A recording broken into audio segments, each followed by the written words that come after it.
kind of where we're at as a board, what things are of high concern for us right now, and things that we're working on. So I just want to welcome everybody for being here. Other thing, just want to thank staff specifically. It's a real blessing for me to be the director, and I have just a phenomenal group of people that work with me and alongside me. And putting this on this year, I have really had to do about that much, which is really nice. They did a phenomenal job of coming up with the ideas, putting it all together. So I just want to tell them thank you. And then, yeah, let's give them a hand. I get to introduce this morning, and then they take it from there, which is really nice. Also, Brian in the back has put all the IT stuff together for us this morning. So we got a lot of screens, as you see. We're streaming this right now, so just a lot of stuff going on. Brian put a lot of time. He came over here yesterday in the afternoon. So Brian, thank you.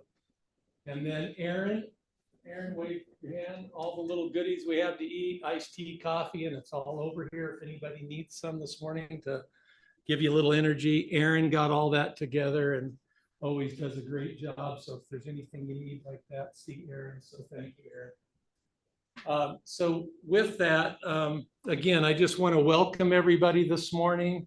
Restrooms, if anybody doesn't know, if you go out the doors, around the corner here and right here, there's a small hallway. The men and women's restrooms are right there. So if you need to use those throughout the day. So with that, my first person to get going that we're actually going to introduce is Frank Strong. So Frank.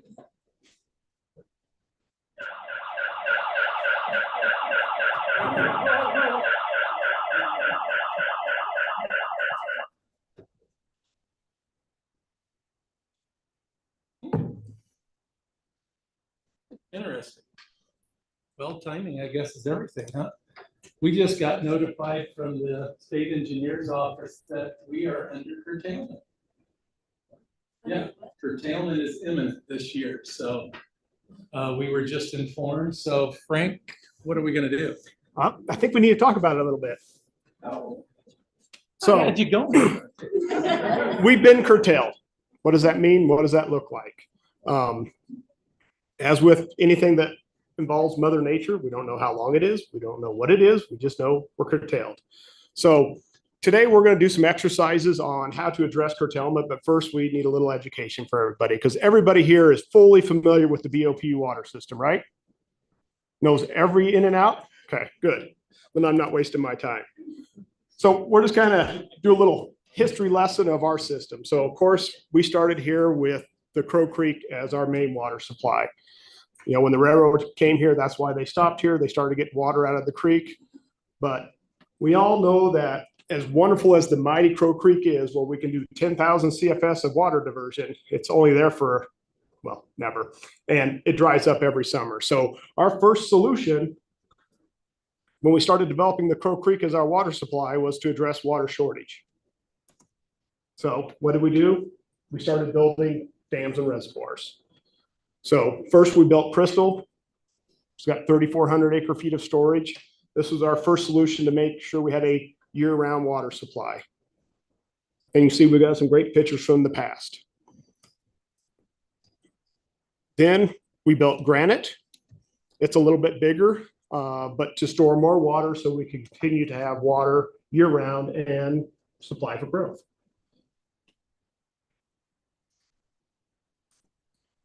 But it wasn't enough. Crow Creek is a wonderful water supply that fluctuates a lot, but it couldn't meet our demands. And in the 30s, you know, there was the Dust Bowl, there was the droughts. So in 1934, we started to develop groundwater wells to help bolster our water supply to make it more consistent. So we drilled about 34 wells, if I remember correct. They were permitted for up to 5,500 acre feet of supply, but honestly, they can only do about 3,200 acre feet without us depleting the aquifers. And we're seeing that now. On the Belvoir, we have areas we've depleted the groundwater 100 feet. So they are a resource to us, but they're not an infinite resource. They do have a limited supply. With our wells currently right now, we only can produce about 10 million gallons a day. for frame of reference, in the winter, we're using 5 to 6 million gallons of water a day. During the summer, 22 to 30, depending on irrigation. So the wells alone can't meet our water supply. So as we realize that our Crow Creek and our groundwater wells are not enough to sustain us, we started looking for solutions. As everybody knows, the North Platte River is pretty much fully allocated. It probably was that way back in the day, but there weren't a lot of water rights out there for us to get. So we had to start looking. So we chased and there's a lot of people who deserve a lot of good credit on this. Our phone's going off and get more. And we were lucky enough to find water rights in the Little Snake collection system or Little Snake area. Granted, it's a ways away and it is in the Colorado River. So we came up with stage 1, stage 2. Stage 1 was constructed first. Essentially, it's a pipeline going from the Banfords, which are upstream of Granite and Crystal, across the Laramie Plains, up to Lake Owen and Rob Roy. Ran Rob Roy and Lake Owen weren't there. We did build those. So as part of stage 1, we built the pipeline, Rob Roy, Hog Park, which is over on our east side of the divide, and then we built the Little Snake collection system, which is on the west side of the Continental Divide. What this allowed us to do, and it's really a great thing that it got pulled off, is the water we collect from Little Snake, we store at Hog Park. But we don't have access to the water. It's too far away. So what we do is we collect water at Hog Park back to stage 1, and we would release it into the North Platte River system as we collect water at Rob Roy. Because we have no water rights to collect water at Rob Roy. So we release water out of Hog Park, so we store water in Hog Park. And then we use the pipelines, store it in Rob Roy. We use the pipelines to bring it across the Laramie Plains, hit a wonderful 600 PSI, come back over the summit and drain into Granite and Crystal with no pumps. It's a great system. But in the 70s, we realized it wasn't enough. So we started looking at stage 2, which was a parallel pipeline to stage 1 to bring more water to the city of Cheyenne. But we had some unique challenges. With our Hog Park Reservoir, we have a limitation on how much we can release of the flow rate without causing damage downstream. Unfortunately, that flow rate wasn't adequate enough to allow us to collect all the water we needed into Rob Roy. So in reading the paperwork from the 70s, they looked at what they call pay it forward. So we got storage in Seminole so that we can release water from Hog Park year round, not exceed that 300 CFS or the exact number, stored in Seminole. So during runoff, as we collect a drop of water, a gallon of water in Rob Roy, essentially it gets released from our Seminole account to keep the river whole. And that's the key on how we get water here in the city of Cheyenne. And I guess I should have said in the beginning, if anybody has questions at any time, please raise your hand or speak up or.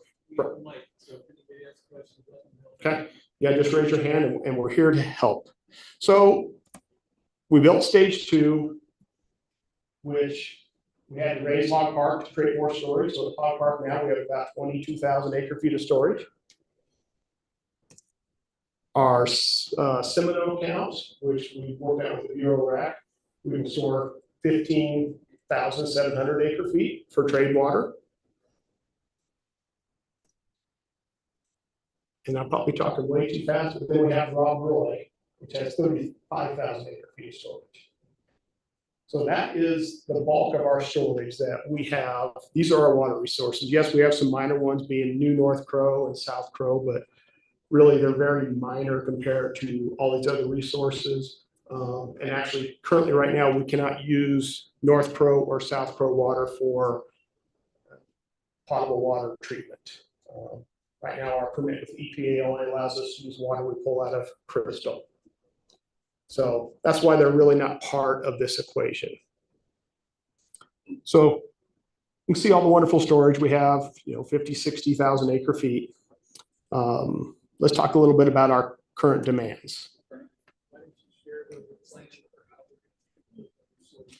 Oh, yeah.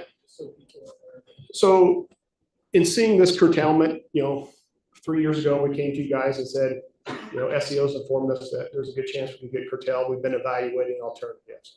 So right now we've got a grant to do a blending study, essentially with the the North Crow water, the South Crow water, and potentially water out on the Belvoir for treating. And basically we have to do an analysis showing us if we blend this water at these concentrations, we're not going to create a Flint, Michigan. We're not going to create bad water quality for the citizens of Cheyenne. So we are moving forward on that. I don't think we've ever got the signed paperwork yet, so we're still chugging along on that. So if you're planning for curtailment, you got to know how much water we use. So here are our annual demands since 1999. You can see back in 1999, we're using about 16,000 acre feet. Now we're down to 13. So through the years, we've actually seen a reduction in our demand, even though we've had population growth. And that really comes from a couple of different sources. Yes, we've been promoting water conservation. That's a piece of it. We did lose a major customer, HollyFrontier, and we haven't seen a replacement.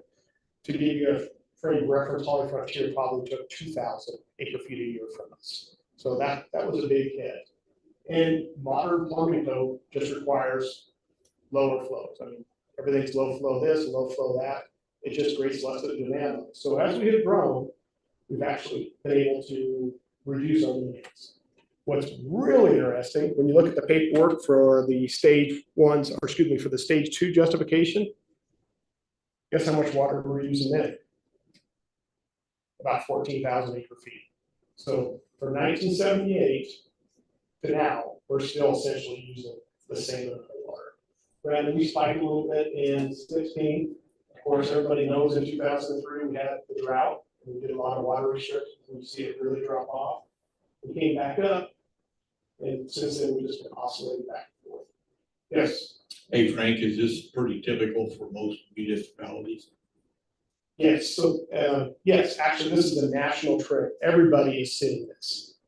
Every community, even with growth, for the most part, is seeing a reduction in the total demand or the peak hour demands because of the way that all the plumbing fixtures work now. Water's getting more expensive. People don't irrigate as much as they used to. So it's very much a national trend.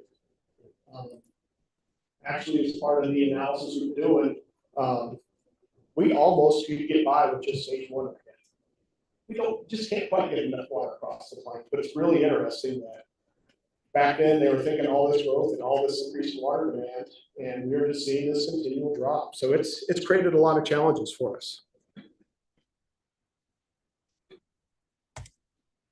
So the big impact of curtailment is we can't use our little snake collections. We can't bring any water through the tunnel and refill our property. So short of maybe a very small curtailment, we're pretty confident we're going to lose the majority of our little snake water rights. But we do have some good aspects. All the water we've already collected in Hot Park is ours to use. All the water we have in Seminole is ours to use. So we use those 2 resources to refill Rob Roy for a duration. It won't be forever, but we're slowly going to deplete Hot Park and Rob Roy and all the way down. The other interesting tidbit, when you look at in our system, our EVAP and CP losses, because of our reservoirs, sun shines, water evaporates, seeping in the ground, we lose about 3,000 acre feet a year to EVAP and seepage and transmission losses. So that's a big number. So not only do we can't refill anymore, but we've also, on top of our demands, we're losing, when they're full, 3,000 acre feet a year to EVAP and seepage.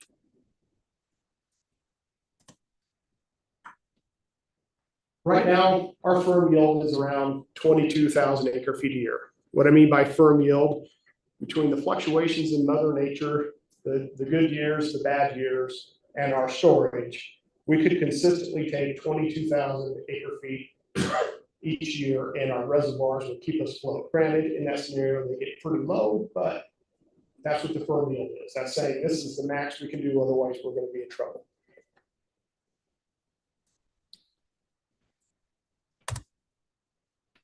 After curtailment, our firm yield drops to 7,100 acre feet. Essentially, we have our groundwater wells at 3,200 acre feet a year, and our local basin at 3,900 acre feet a year. We're using 13,000 acre feet right now, so we're definitely operating in a deficit.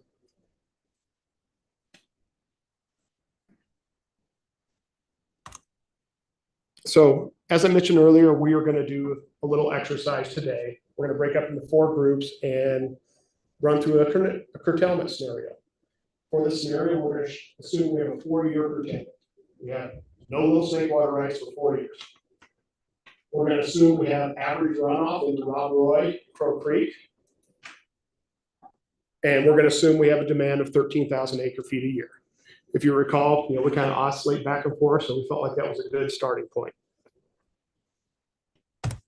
So if we do absolutely nothing at all, keep operating as normal, no water restrictions, no nothing, you can see there at year 5, we're down to 11% of our storage.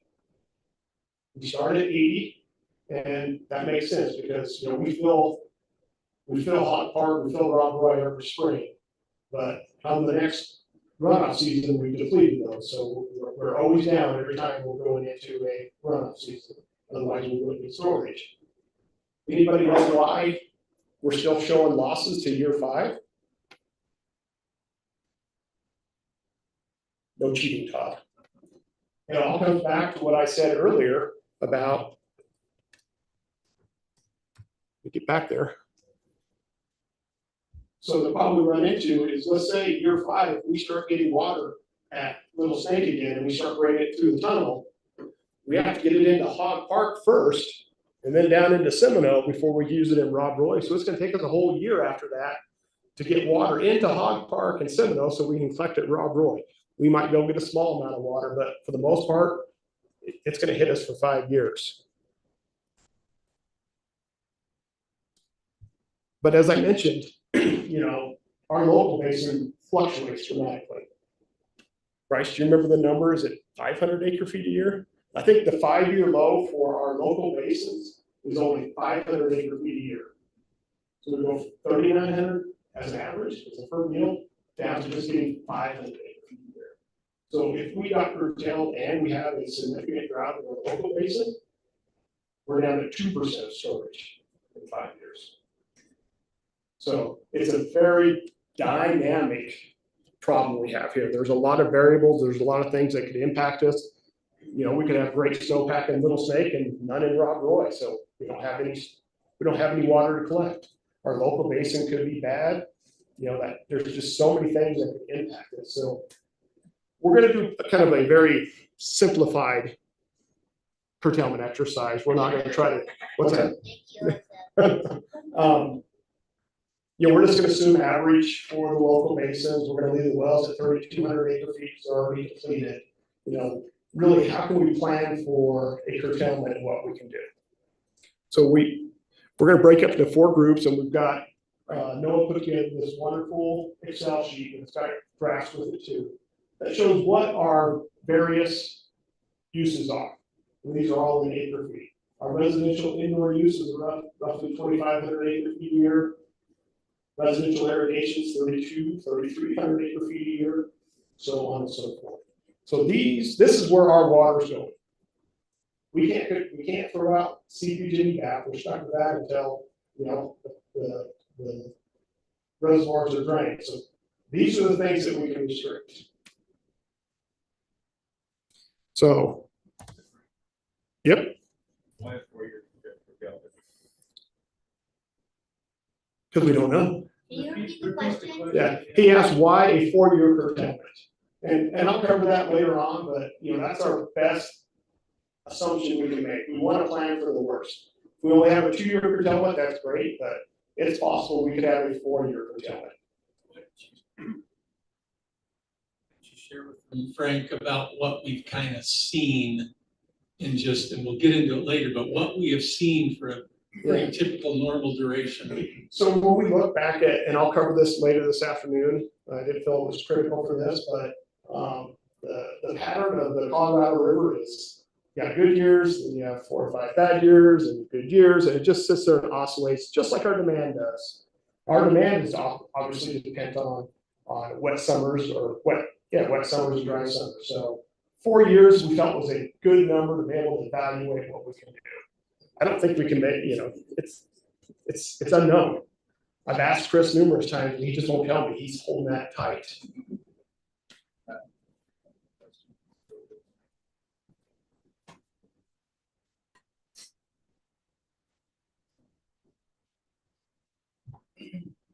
If we're assuming 5 years, why not exercise groundwater use more extensively instead of planning for a long-term horizon?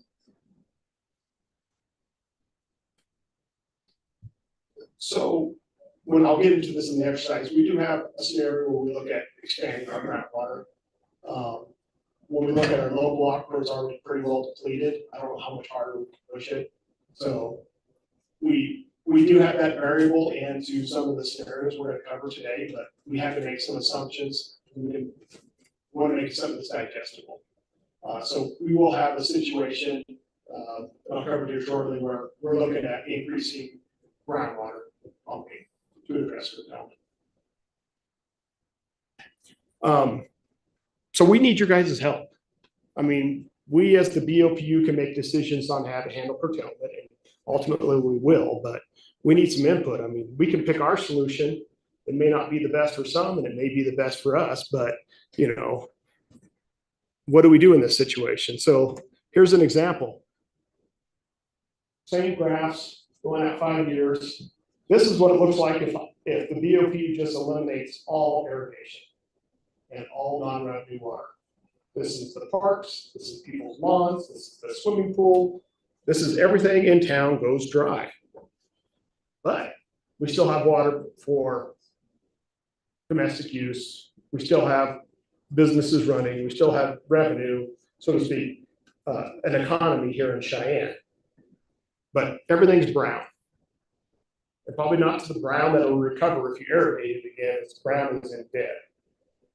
But there's also a consequence. When we run this scenario, the impact to BOPU's revenue is $40 million. That's more than our annual budget. So in 4 years, basically, we're losing a whole year's worth of revenue. If we talking with the city, which we don't have all the numbers, but just the impact to their golf courses and recreational income is $5 million a year. So yes, we could survive it, but we at least cost $45 million in impacts, and we haven't even started rebuilding. So that's why we want your guys' input onto this, because this is going to be impactful if we have to go into a curtailment. So here in a few minutes, I'm a little ahead schedule. I apologize. We may not be here the whole time. We're going to break up into 4 groups, and we're going to have 4 scenarios. One group's going to take on this challenge right here. This is the water we have. This is all we have. We can't find any more. What are we going to do? One group's going to have the option of the BOPU has secured 10,000 acre feet in Fontenelle Reservoir. With this 10,000 acre feet in Fontenelle Reservoir, we can use this water. We can release it into, I don't know what stream it is.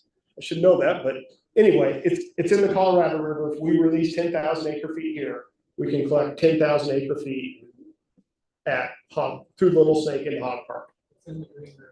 Is it on the green? I didn't know if it was on a tributary or not. It's on the main green. Okay. One group is going to have the option of the BOPU has secured 7,000 acre feet of annual water in the North Platte River. And what we can use this 7,000 acre feet to replenish our Seminole account up to 7,000 each year, so we can continue to collect 7,000 acre feet at Route Willie. So this is given, but this is an annual thing that you'll have. And then for Mr. Mosier, we're going to look at, hey, can we develop the Casper formation on the Belvoir. So we would go out and drill a bunch of wells. Right now, we think that's an additional 1,500 acre feet that we could get each year. But it costs $30 million to develop these wells. Assuming 50% grant, I think the annual loan payment is, $1 million a year. No, what was the number you put in? I can't remember. Do you recall? 875,000. So we can do that, but we've got 20 years of $750,000 a year of loan payments. So there's an impact, but yes, we could do it. So that's what we're going to do here in a little bit. We're going to take a break, but I'm going to open it up to questions. Frank, one thing, can you go in a little bit? You don't have to go into too much depth, but explain why we are considering the North Platte. Sure. What we're doing right now, just to kind of consider that. Yeah, so we are, I want to say we're fortunate. Most communities that are in the Colorado River basin that could get curtailed only have options in the Colorado River system to get water. We actually touch 3 basins. We're in the South Platte, the North Platte, and the Little Snake. So that actually opens up some options for us. So right now, without going into too much detail, we're trying to secure some water rights. We've actually found potentially some storage rights and some direct river flow rights that we could use to fill our Seminole account. Why that is so appealing to us is it doesn't require any new infrastructure. We simply will have to pay these individuals for the water, and it shows up in our Seminole account. There are no pumps, there's no pipelines, there's no wells, there's no dams. It is very appealing to us because it's very simple to incorporate into our existing system, and it can happen like that. We pay the money, we have the water, we're good to go. So it becomes very appealing to us. Yes, Clint? However, it has an annual cost to maintain that. Yeah. Yeah, but there is a downside, and we talked about it, and I guess I skipped that. On the North Platte River water, it's probably going to cost us, what did I come up with? Do the numbers in my head, $1.4 million or something like that a year to purchase those water rights. So there still is a financial impact. Nobody's going to give us water for free. At least not yet. We're trying. No one seems to agree to it. Everybody thinks it's valuable. But we would have to make annual payments to an entity to get that 7,000 acre feet. But we don't have to build any additional infrastructure. It's very simple for us to incorporate. And there is fees we have to pay for, storage fees when you're in a Bureau of Rec reservoir. You have to pay for those. You have to pay for O&M for those facilities because your amount of water takes up volume in that reservoir. So there's a lot of fees that will be tacked onto that we have to pay. But in the big picture, it's still pretty affordable water. So. Okay. Anybody got any questions, thoughts, concerns, or things that are just fuzzy on?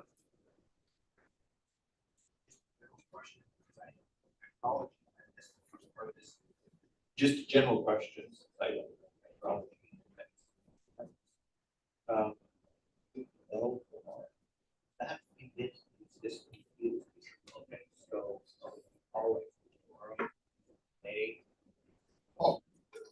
On our Belvoir well fields, we have a little bit, yes. We just did the aquifer, so it would be nice if those aquifers were full, and we can pump them harder. We could pump them harder. There's no doubt we could pump them at 5,500 acre feet, but at some point they're going to either go dry or we're going to have to let them recover. So, it's in the end we'll have several levels of options for us to address the curtailment. We tried to focus this one on, alternative water rights and, really getting your input on what do we cut? Is it irrigation? Do we limit industry? Do we shut off a country club golf course? What is it that is the best solution for the city of Cheyenne? And that's why you guys are here. We can make decisions in the dark, but until we hear all your thoughts and all your concerns, we can't make informed decisions. So the other thing I would add to that, Boyd, is the Casper Rock Formation on the Belvoir. That is an untapped new resource. So Nobody on this side of the Laramie Range has tapped into that. That's the same aquifer that Laramie pulls from on the west side. But that is a new water resource that would produce that additional 1,500 acre feet that Frank mentioned earlier. So we have not tapped into that yet.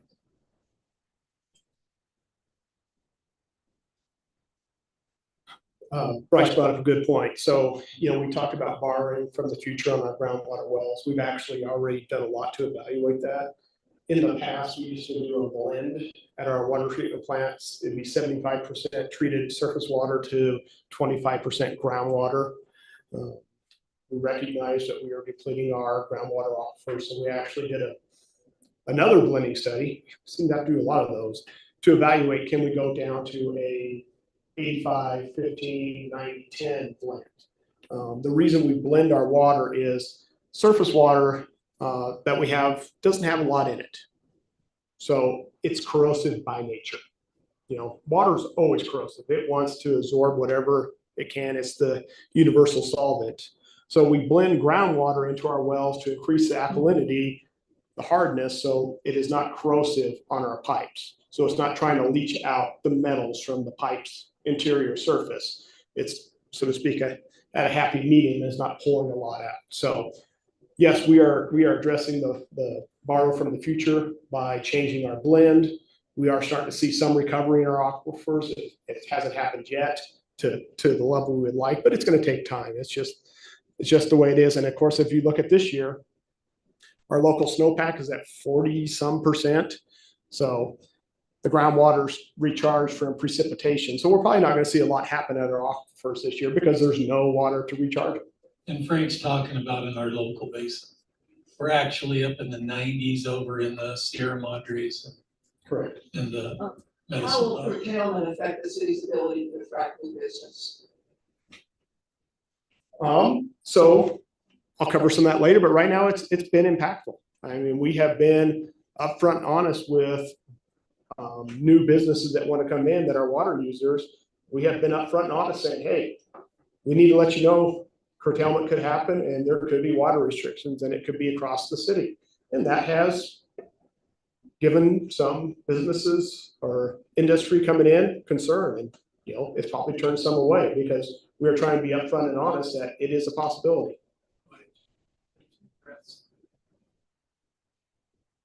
Great question, Mary. Why don't you address, just give an example, for example, what the data centers are doing from when they first started to what they're going to be doing. It's an example, it's a direct connection to that question. Thank you, Brad. That's a good point. So, after Holly Frontier came in, we started seeing the Microsoft data centers come in. Everybody kind of hoped that would be a replacement for Holly Frontier. In the beginning, they were giving us some pretty large numbers for water consumption. I don't recall off the top of my head, but we are definitely seeing a change in that industry. When they first came to us, they would say, we're going to need this quantity of water during hot days, and we're going to need this peak flow rate because anytime the temperature gets above 70 degrees, we're going to have to start cooling. And for anybody who doesn't know, the way they cool those data centers are essentially with the giant swamp coolers. Everybody familiar with those? Essentially, you run water through a media and you blow air through it, it naturally cools, and that's how they've been cooling their data centers, so we all can play Xbox and have Microsoft 365 in the cloud. As we have progressed through the years, that it went up to 75, it went up to 80. Their water demand has really started to decline, and now we're seeing them go away from evaporative cooling. So now they're doing essentially AC units. They're using chilled water units, so they're going to have a cooling unit outside that's going to cool water. They're going to pump it into their buildings. They're going to run air through it to cool it off, recycle it back out, cool it off, just like an AC unit, basically. And for the most part, we're seeing every data center go that direction. So, which is good and bad. It allows them to continue to operate. It creates more of a power demand, but less of a water demand. For us wanting to sell water, it's not ideal, but we have been telling them we have issues with curtailment. So that is kind of the trend we're seeing. And We're also seeing, I mean, let's be honest, you're seeing with the housing market right now, a lot smaller lots. I mean, we are seeing 3,000 square foot lots where 7, 8, 9,000 square foot lots were the norm. So everything is getting smaller, less water usage. I was just wondering, I know our parks use gray water for irrigation. What about the state properties? Because I've seen water being used on like White House quite often during the day, and I'm just wondering about it.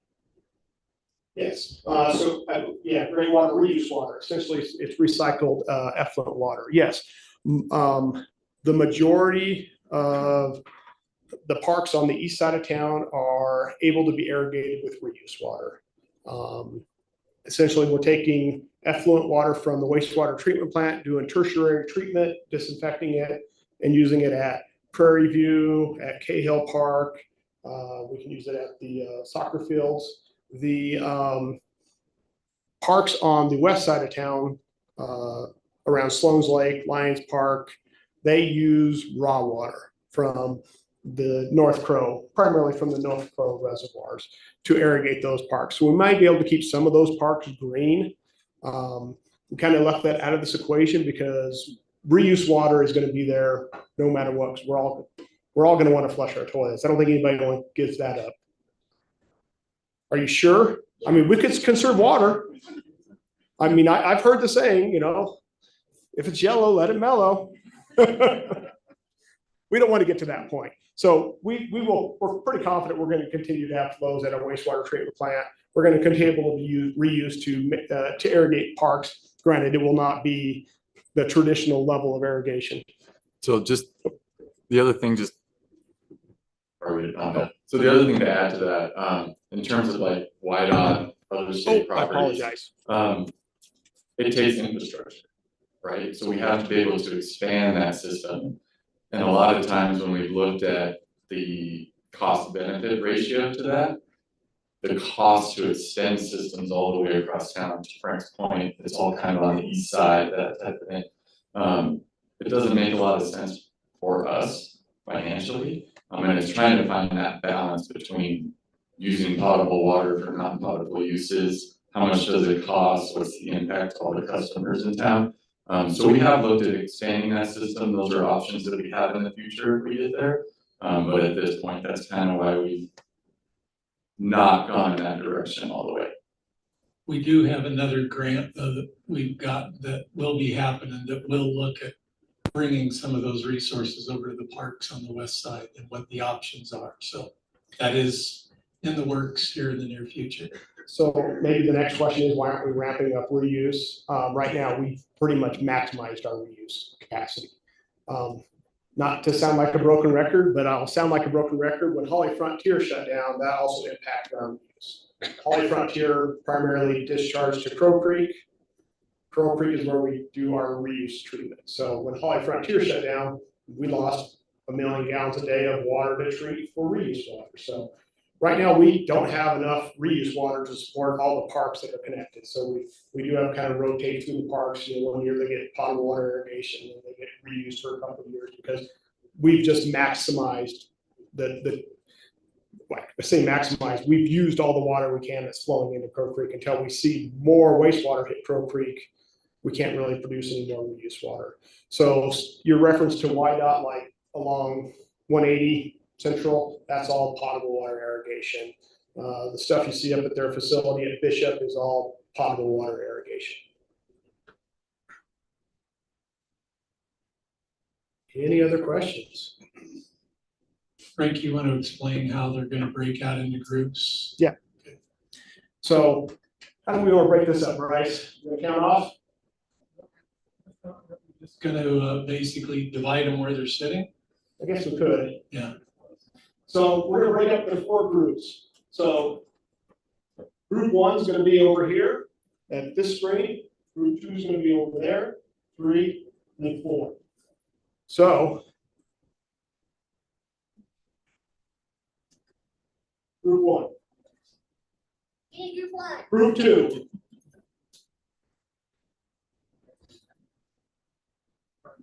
Group 3. And this will be group 4.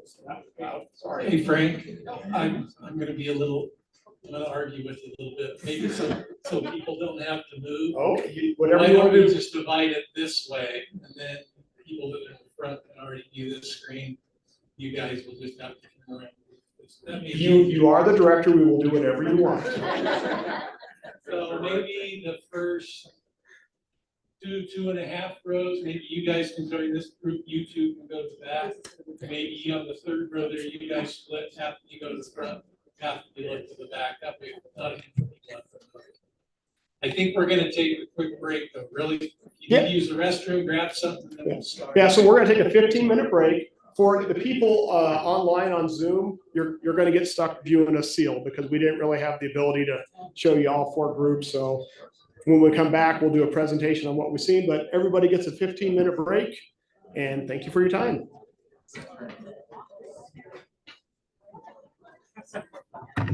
That's my issue, so. I'll be back.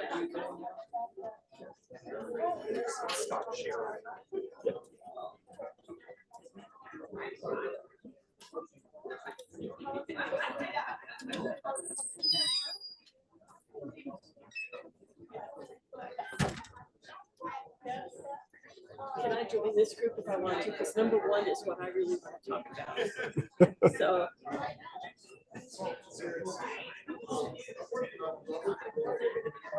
I want to, I'm interested in talking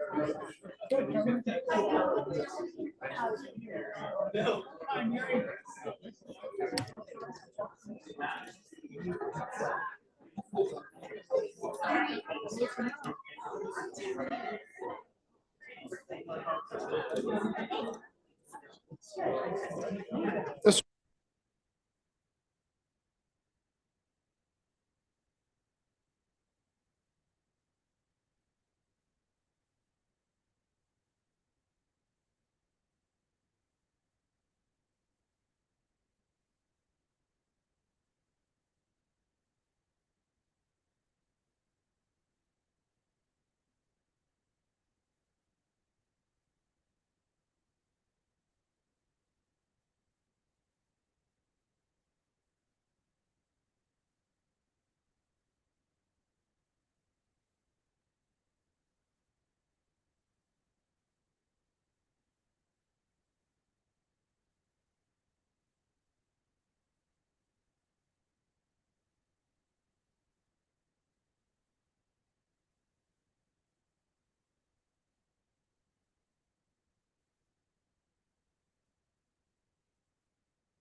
you understand, thank you, Brian, what we're doing.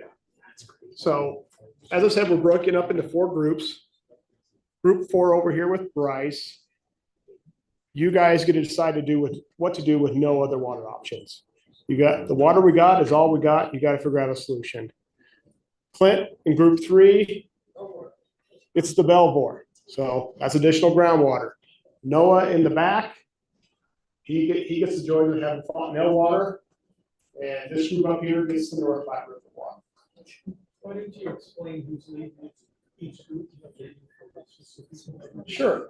So the people helping today, Noah, here is our water resource specialist. He's the one who is, well, he just started with us. We're learning about our system. He's going to help plan our water resources and help us through droughts and fertility and all that wonderful stuff. Clint Bassett in the back.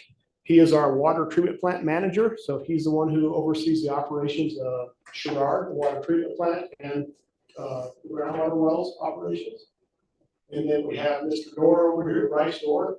He is my capital project supervisor. He helps with the capital projects that occur here at the board, our rehabs, our, right now, one of his main projects is converting Sherrard from chlorine gas to on-site sodium hypochlorite generation. So he's very good knowledgeable in our system, and this poor group here gets stuck with me. Sorry. So But you get all the water, so it's kind of a fair balance. I don't know how that happened. So, right here, as we showed before, you kind of see our reservoir levels. As we go down, we're gonna dry up Hog Park, we're gonna dry up our sediment account, dry up Rob Roy, dry up Granite, dry up Crystal. And that's kind of, as you see, when we get to red, it's bad. In all honesty, we really don't want to get below 40%. At 40%, we have drained Hog Park. It is no longer a reservoir, it is a dead pool. We won't even talk about the environmental impact, we haven't figured that out yet. So, you can see here we get down to 11%, that's really bad. We really want to be above 40, 50% if we can be. Because we never know what's going to happen the next year. And that's the issue we're facing. We're never going to know if it's a 4-year curtailment, a 1-year curtailment, 20-year curtailment. We just don't know because we're stuck with what Mother Nature is. Yes, sir. I guess I'm surprised you're even talking about a finite period of time, like 4 years. I thought once they made a decision on the Colorado River, ongoing. No. So it's all about Mother Nature. So, and if you look at the Colorado River, and I'll have slides on it, sometimes it produces 6,000 acre feet of water, sometimes it produces 26,000. Or 6 million acre feet of water. It took you long enough. 6 million acre feet of water, or it can produce 26 million acre feet of water. It just all depends on how deep the snow is. So we'll talk about it more, but that's why we picked 4 years, because we see a cycle. Granted, it's not 100%, but we see it goes low, and it goes high, and it goes low, but we don't know. So that's why we never want to get our reservoirs this low, so we never know what the next year's going to be. So let me get to my computer. So you can see here, this is, I just didn't grab this. This is kind of what we have to play with. So you can see here, Noah, Clint, and Bryce are going to operate, but we can go here and say, hey, you know what, we've got to cut residential use by 25%. And we'll show you the impact of that. Or we're going to turn off the country club completely. I heard someone say no. Yeah. But that's the challenge we have to face. So this is how we can play with the different scenarios, and that's what you guys are going to be tasked with, is discussing as a group, what are we going to do to survive this? When do we want to use the Fontenelle water? When do we want to start using the North Platte River water? Then Brad has another question for me. Go ahead. Well, I'm just saying, as we're doing this too, we've kind of tried to figure what we know are big consumers. I mean, some of these are just our key areas. If you're in your group and you do see something else that maybe is not on it, hey, why didn't you guys think about this? Throw those ideas out, because those are things we can at least discuss when we do our follow-up after we get the group. We think we've hit most over here, this is the North Platte River scenario. Here's where we can kick in and say, hey, you know what? We're gonna pay for 7,000 acre feet of water in these seasons. And we just spent $1 million. Right? And the other aspects of this, as you can see here, we're kind of tracking the impact, you know, the total revenue impact over the 4 years for both us and the city. As I said before, the city's not complete. There's a lot of dynamic things we don't know about. So we just threw a couple things in just so we can talk about the impact. We actually reached out to the city staff. They were very helpful in just saying, hey, these things get shut off specifically the road and the parks. What impact revenue wise does that have on the city? So they don't stop. Plus, let alone, if we start not watering certain things and they lose those facilities, that's a whole other ball. How long does it take to get that back? So there's a lot of implications when we make these decisions. Okay, does anybody have any questions before we break into our groups?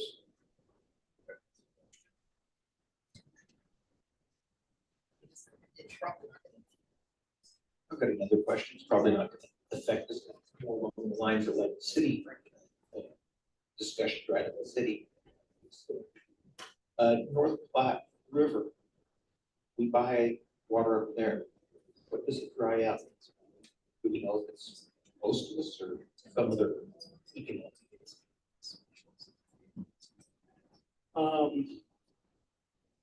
That's a good question. Right now, we have seen two different things. It was defined storage instead of reservoir. So potentially there's no impact to drying up land, and then others are going to affect some use.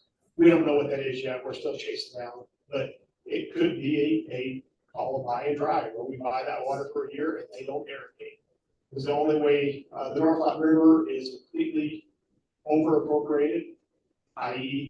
there's more water demand than there is supply. So right now with the North Platte River Compact, I don't have the right name, Chris, feel free to correct me, whatever it is, the decree.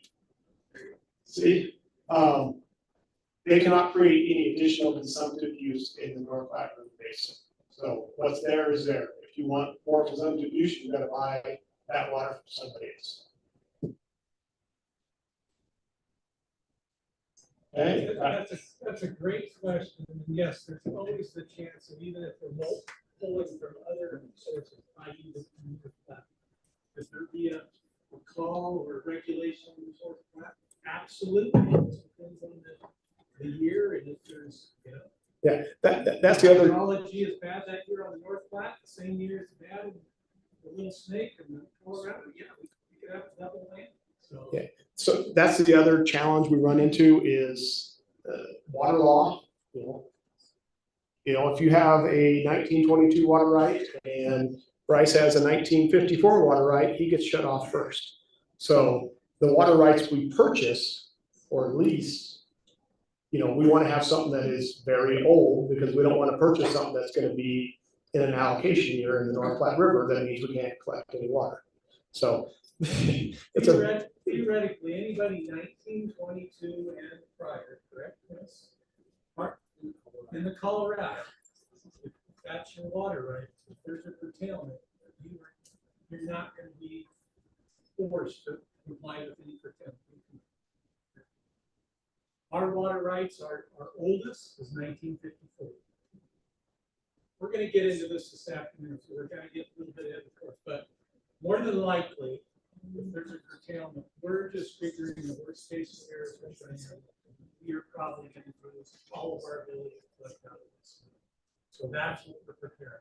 We're trying to be risk on the error on the side of overcrowding. we're doing the old thing. Different dates and other different rivers. In the North Platte, it's 1904. See, so there's just different. So we are planning for the worst and hoping for the best here. So let's get to planning for the worst. We'll break up into groups and have fun.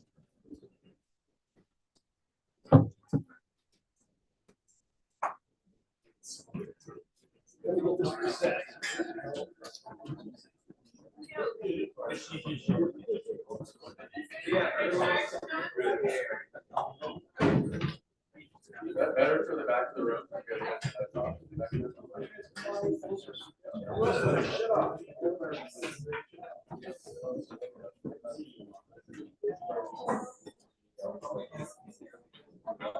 All right, team. Excel sheet. I'm an Excel sheet user, so I love Excel. Yeah, we also got the. We have Tomorrow. water rights that we want. At a cost of $700 million.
Okay, everybody, we are done with our exercise. Everybody gets a 10-minute break. At 10:10, we will resume with presentations from each group.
And we're gonna get a second for Bryce to get his screen on to Zoom.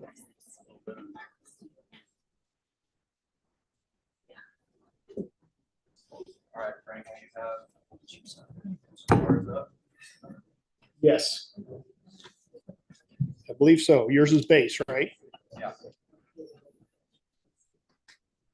Okay, who's presenting for your group? Yep, got it right for you.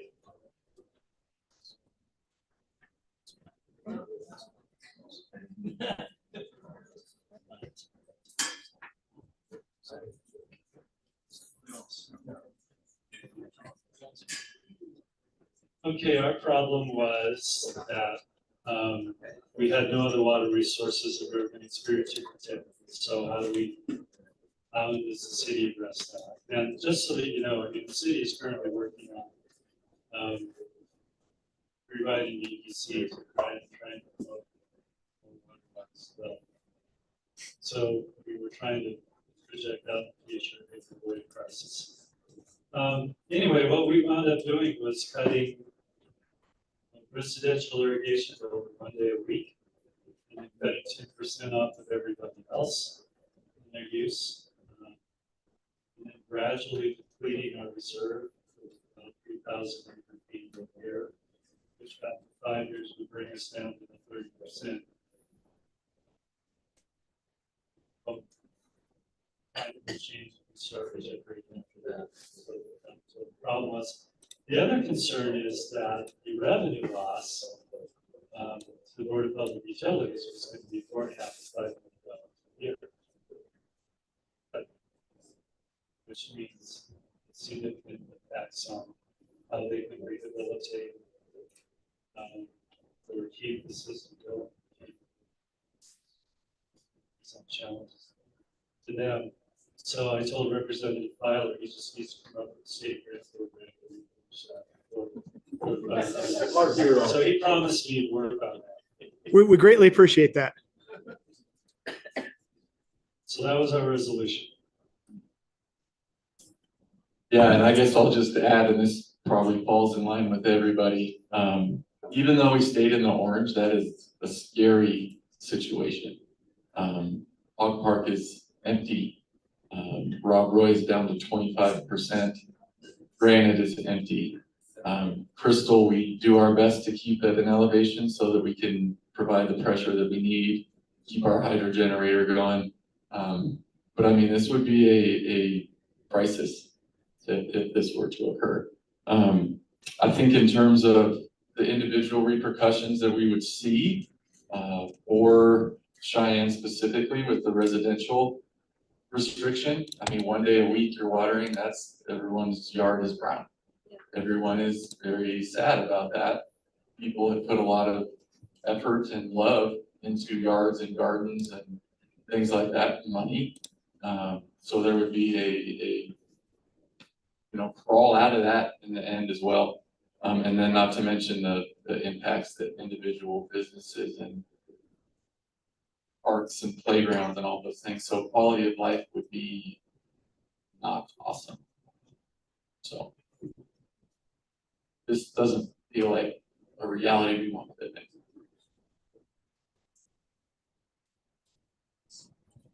Any questions for this group? Yes. Frank, if I can just remind everybody of some people's voices, just make sure you put the mic up. It's a little pressure, so. Okay. There you go. I don't talk loud enough? I know I do. Hey, any other questions for the group that had no options and just had to survive? Hey, Clint, who's presenting for your group? Come on down.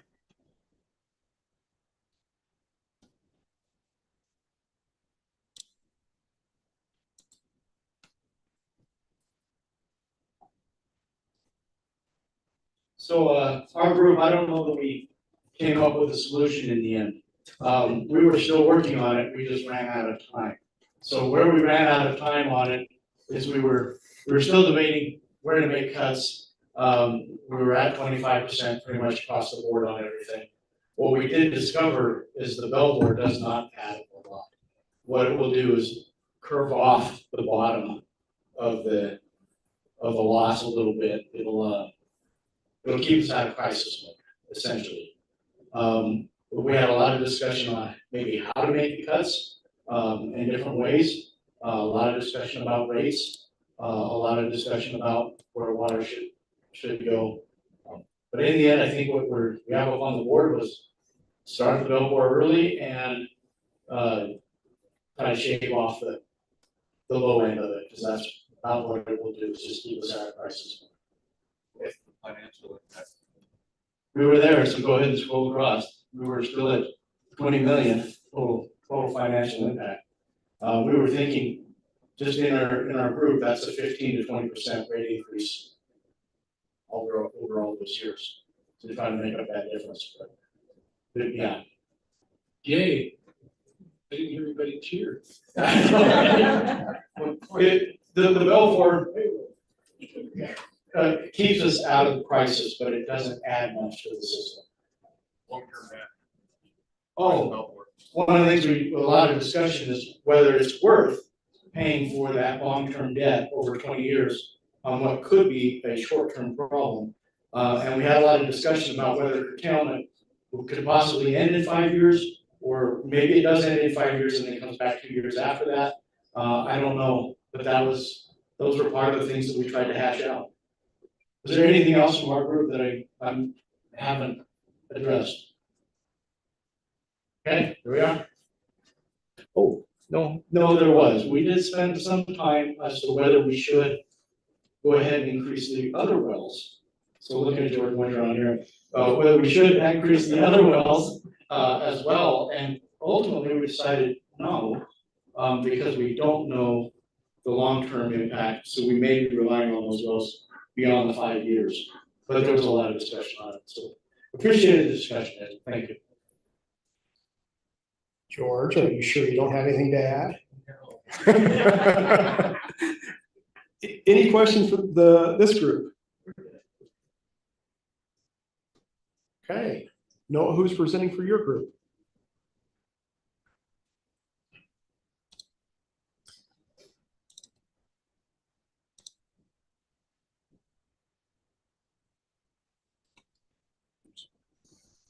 Thank you. Big question, would you? The question? Yeah. So this is Fontenelle, a one-time use of 10,000 acre feet. Hey, Joe, Yes, tell them what you do for the states. my name is Joe Duncan. I'm with the Wyoming State Engineer's Office. I am the Wyoming Colorado River Advisory Committee Liaison. So I help the communication from stakeholders in the basin communicate with the State Engineer's Office. So to just start off, our planned release of 10,000 acre feet from storage Fontenelle Reservoir, which is what we covered earlier on the main stem of the green, occurs in the third year, which is the second year of curtailment. So that's a one-time flush of water costing around $850,000. As for cuts, we tried to make a fairly balanced reduction across the uses. However, city parks, some of the golf courses did see a few deeper reductions, and this helped maintain a reduction or less of a reduction in storage. The main goal was to keep the impact on the city's water users to a minimum. We also saw a less of a reduction in revenue of I think it was about 14 million. So still in positive. Of course, there is no silver bullet. It seems like a combination of the options we've covered here today so far would have to be the end all be all, but Fontenelle certainly helps. We also try to keep resident indoor use in accordance with the priorities of what was that?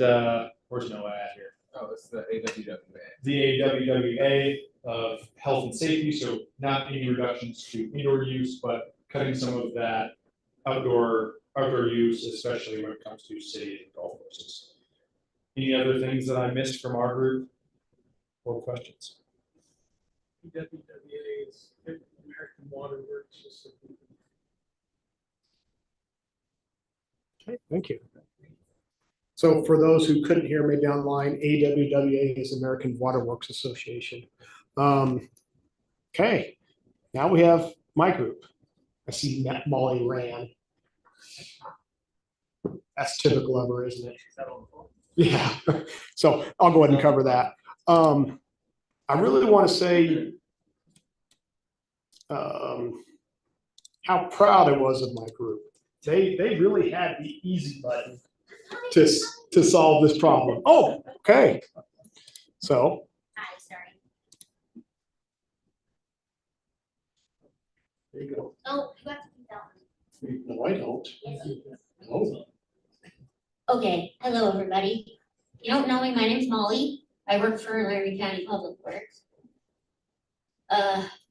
Frank has asked me to help give a presentation for this, so I'm gonna do my best, okay? Our team was Team Awesome, and our scenario was the 7,000 acre feet annually from the North Platte, right? Correct. So we looked at a couple different scenarios. The big thing was obviously the annual fees associated with that 7,000 acre feet. So we had a lot of conversation, a lot of really good conversation, in my opinion, about what that impact would be if we did reductions in the use. So if we did restrictions. We kind of looked at both of those scenarios. This one is assuming. This has got the water restrictions, the highlights shut off on me. Okay, so before when we were looking at this, there's certain aspects over here under the, sorry, under the sectors that we changed, reduced some by 10%, some by 25%, some we restricted all. Is that right, team? Yes. But primarily it was just an across the board reduction. Yes. Everybody could serve. Yes. There was some conversation too about a buyback program, but these options don't necessarily show that per se. They may. Maybe not. Okay. Anyways, what we did is we said year 2 and 3, we would purchase the 7,000 acre feet from North Platte and take on the restrictions over on the other side. So that puts us at 40% in year 5 with a revenue loss of 13.5 million. So not ideal. And then the other option we looked at was, hold please. No restrictions. So everybody can use all the water they want, but we're purchasing the 7,000 acre feet every year for the next 4 years. And that puts us at 53% in year 5. Some of the other discussion was, are we sure we're gonna get that 7,000 acre feet every year, and how, what's our guarantee? And obviously there's not a guarantee because water is a commodity that everybody wants and needs, so. But this, taking it every year for the next 4 years puts us at 4.2 million revenue loss. Yay, what else do I say? Okay, thanks, Frank. So, yay, everybody still has water. There was a lot of good discussion in our group. They really had an easy button. They could have just gone with this scenario and said, we're just providing water, we're done, we're good, we're at 53%. But there was a lot of talk about how do we balance that? How do we manage the impact? But I think the big discussion that came out of, the water restrictions are great, they have a big financial impact. How can we manage that impact? Do we do rate increases? How do we address that? And I mean, it came down to, yeah, we have that water, and we can find it, we need to do that because it's ultimately less of an impact to our customers.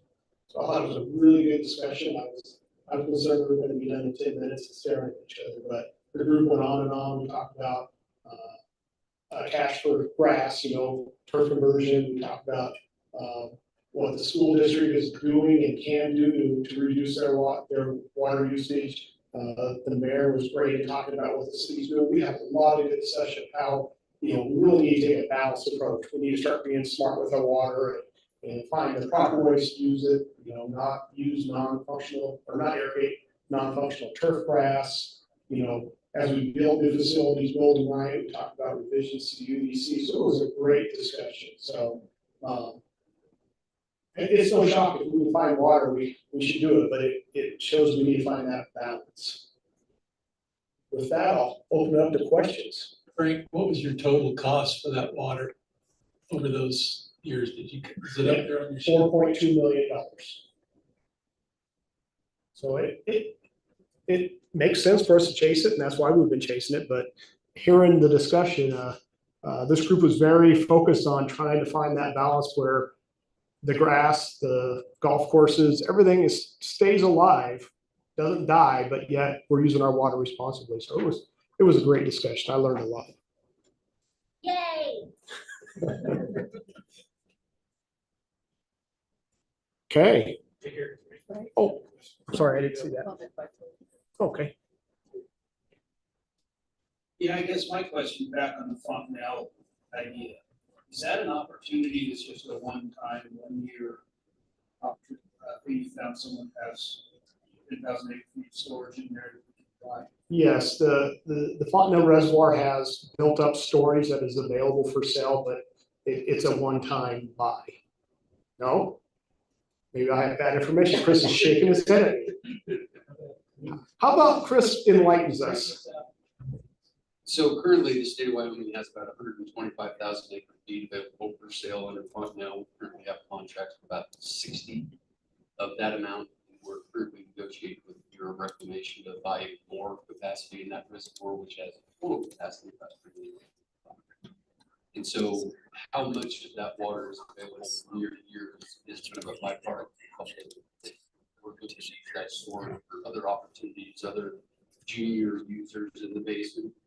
The biggest issue with Fontanelle is that it's a junior private lease. And so if we go into a multi-year curtailment, we're probably not going to be able to refill that space. But based on our current contracts, we've got twice as much water as we have contracts. So the city of Cheyenne entered into a contract for 10,000 acre feet.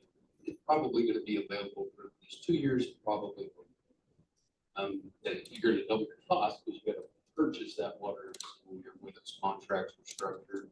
You got a ready to serve amount, you got to pay a minimum amount to keep your name on. And then if you actually request delivery of that water, then it picks up to the $85 with 850,000 in our example. But under current conditions, that water is probably available for at least 2 years, and it just depends on circumstances. We don't yet know what might be available in the future. Like I said, we're currently negotiating with the Bureau of Reclamation to purchase more capacity. One thing, we had 10,000, and year 2 we used 5. With their another 5, but it's dependent upon what everybody else's contract. Sure. Right? Sure. So the way the contracts are currently structured, and as we negotiate for additional space, and everything's on the table, what makes the most sense? There's multiple things we're thinking about to maintain kind of the maximum flexibility of that space. But under the current contracts, let's say Wyoming currently has 125,000 acre feet in this year. We only have 60,000 acre feet of contracts. The way the contracts are structured is that whoever has the contract this year can order however much they can up to the maximum of their contract. Then you would have carryover into the next year, and the way those contracts are structured, it just prorates between the existing contracts. And so if not everybody over their full amount, you would have the full 10,000 each year until that's that capacity. So it's going to be, and our largest contract out of Fontanelle is with Civil.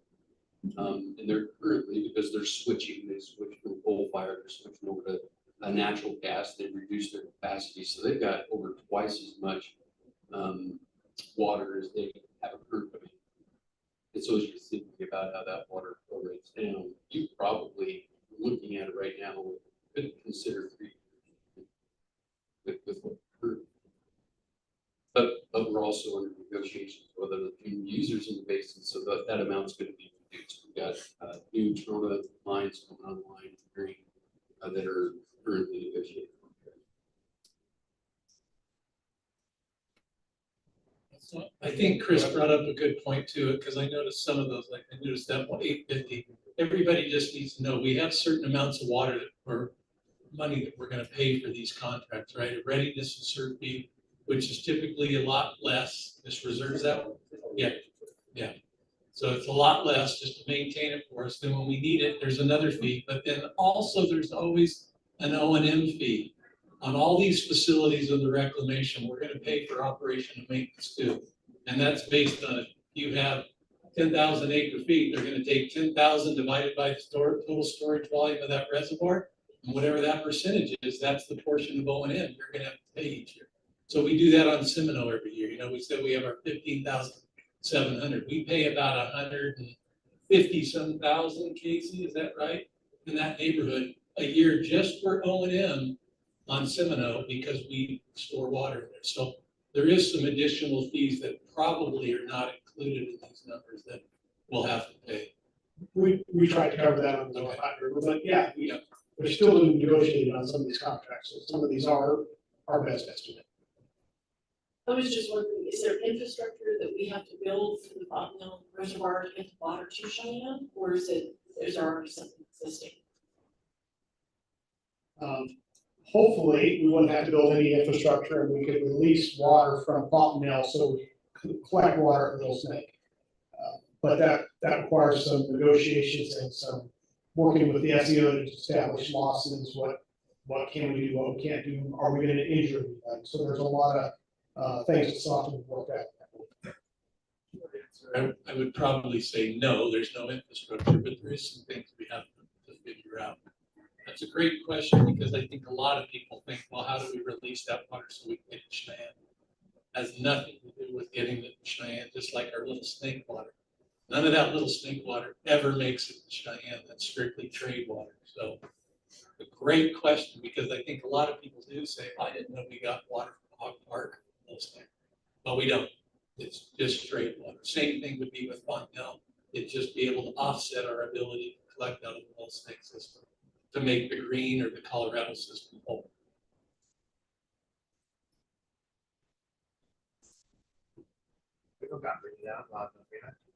Y'all hear me?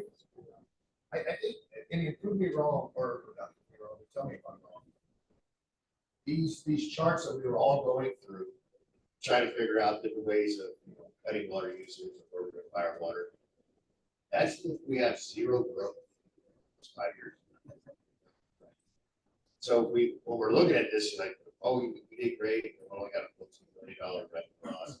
We're going to reduce all these other things, but that does not fix the problem that we're still moving to our area. That businesses are still wanting to come to our area. So I think this is a lot bigger picture than what we're actually looking at. If I'm right. You are right. You always hear the saying either a town is growing or it's dying. I think that's a pretty fair statement. So, I can have a little, even some of our master plans that we did. Last one we did was like 2013. We're getting ready to do another again. Usually we do it every 10 years. But even those had predictions of how Cheyenne was going to grow. We're not there of what we anticipated. I mean, it is growing and we can see more and more, and it will continue to grow. But those numbers where they said we should be now, plus you saw too what's happening. Even with growth occurring over the last many years, our use is going up. It is going to increase with population, but I don't think it's probably as big a number as we first thought it was going to be. Not to say in the next 5 years, Cheyenne could just go crazy. But we haven't seen it really happen yet. So, but you're dead on. There is going to be some implication of growth when people come in. Are they going to use more water? Absolutely. It's just, how do we balance?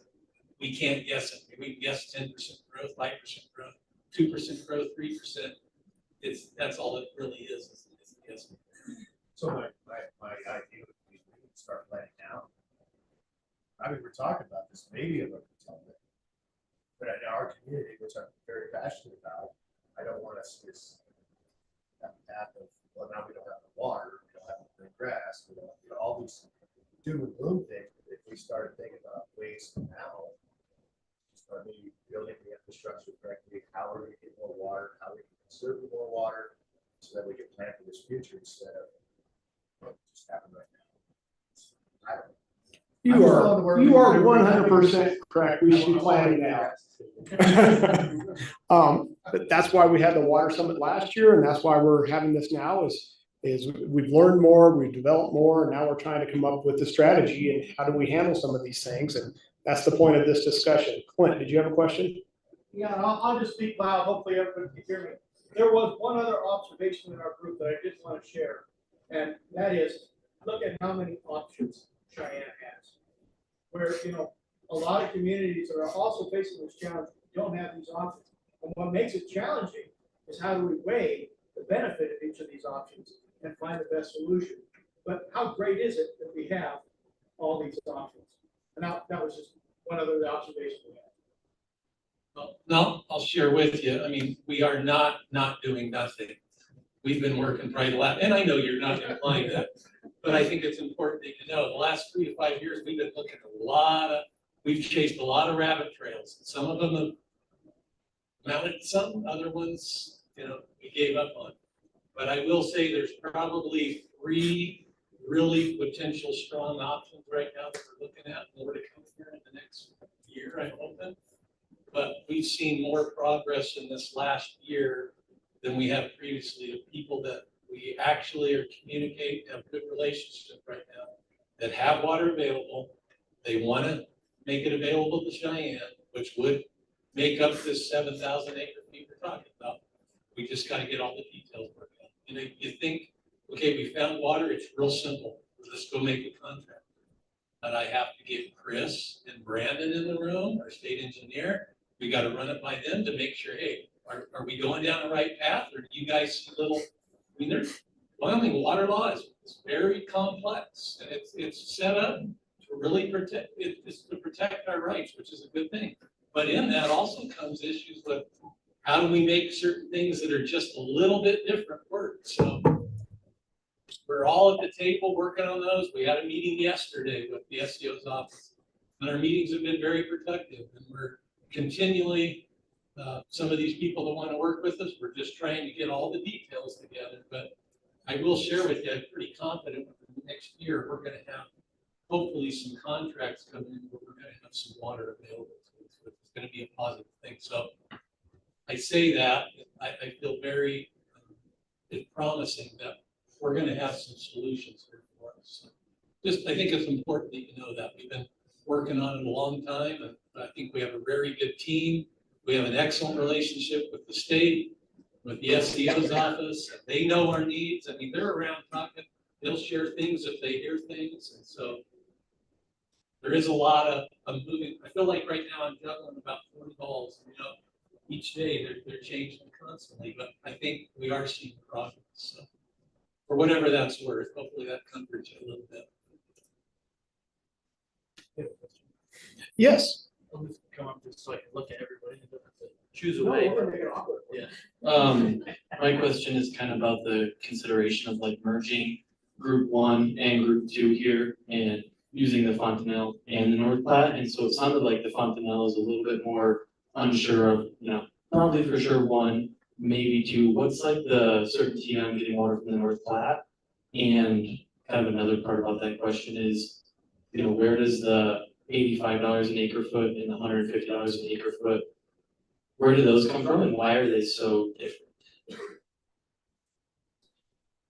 different?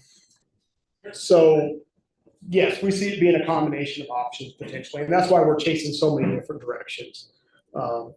Obviously, we've kind of evaluated water rights. It comes down to 2 things: the cost to purchase them and the cost to use them. So,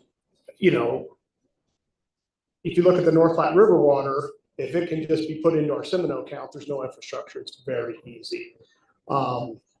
As far as the price, it's a commodity. Some people want $400 an acre foot. Some people want $100 an acre foot. So it just depends on what that entity wants to sell it for.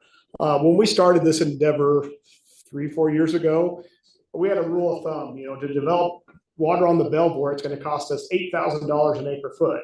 So anything we find cheaper than that makes sense. So we've been trying to, prioritize these. Which ones are the lowest impact to our customers? Which ones are the most reliable? Which ones are the easiest to incorporate in our system?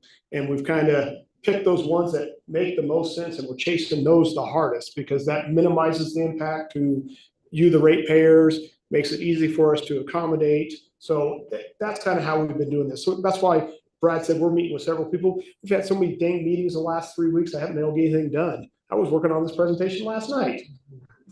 I would add too, I think that's a great question brought up. But I can definitely tell you of the people we're looking at, there's a variety of, I mean, the things with that's something 85, that's set with the Water Development Commission on Fontenelle. That's in their contracts. I mean, that does go up. It's 85 now. In a year, it may be more, but that's set.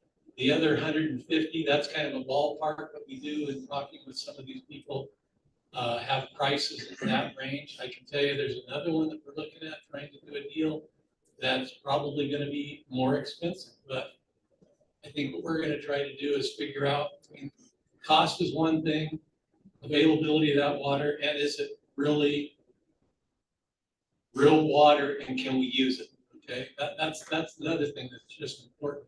If I'm going to pay money for a water right, but yet there's going to be all kinds of issues, A, B, C, D with that water, I'm going to look at, you know, is that something we really want to put funding towards, or is it pretty straightforward of how we can use it? So there's a lot of things that go into the mix, but I can guarantee you we're probably going to have our cheapest water resource. We'll probably try to deplete that first, then we'll go to our next expensive, then our next expensive, but there'll be a variety, and it's just who we're dealing with and really what their water is worth. We're dealing with, you know, irrigation districts, we're dealing with industrial users, you know, they've got a value for their water.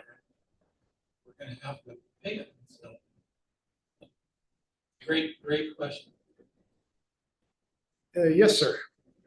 I think I heard earlier in our discussion.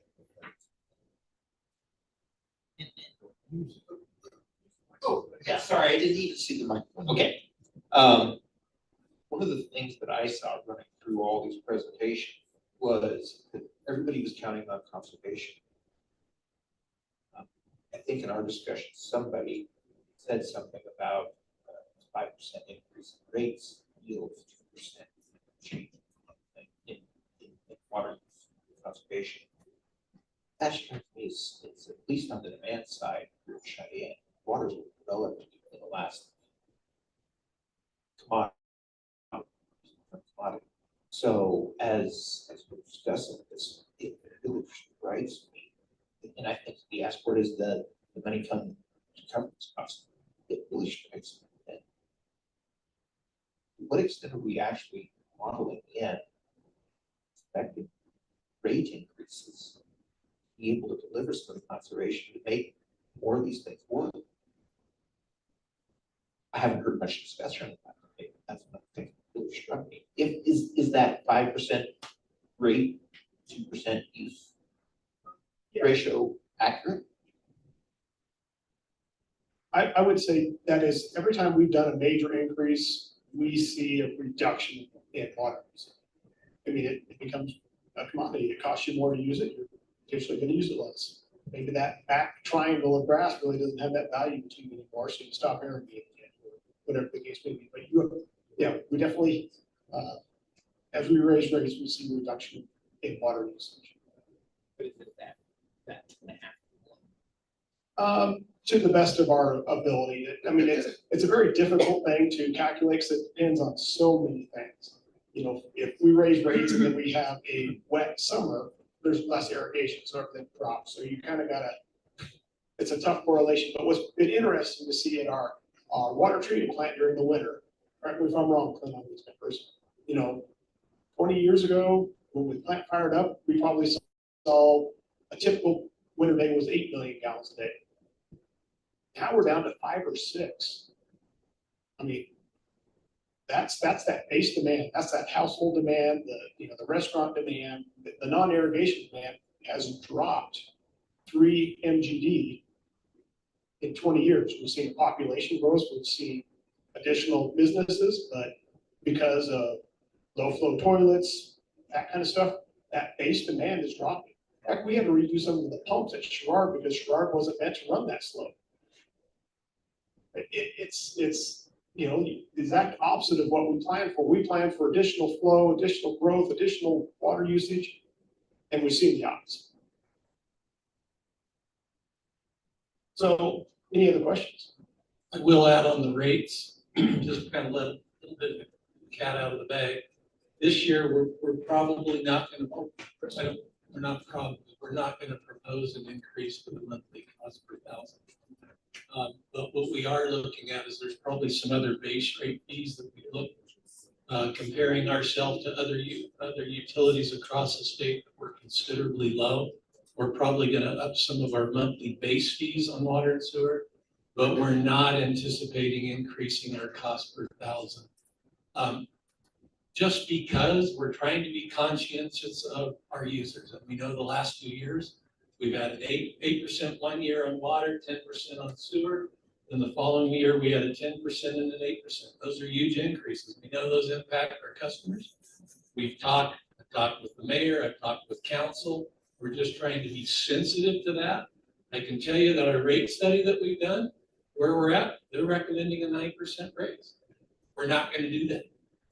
But I will tell you, we're trying to just figure out where we need to be. And when we do that and don't follow what our rate says, I can tell you there's implications. And the implications are we can't just do as much each year with rehabs and you know, our infrastructure is aging and it's just a balancing act. So we try to be conscientious of that because we know it affects everybody here in this room.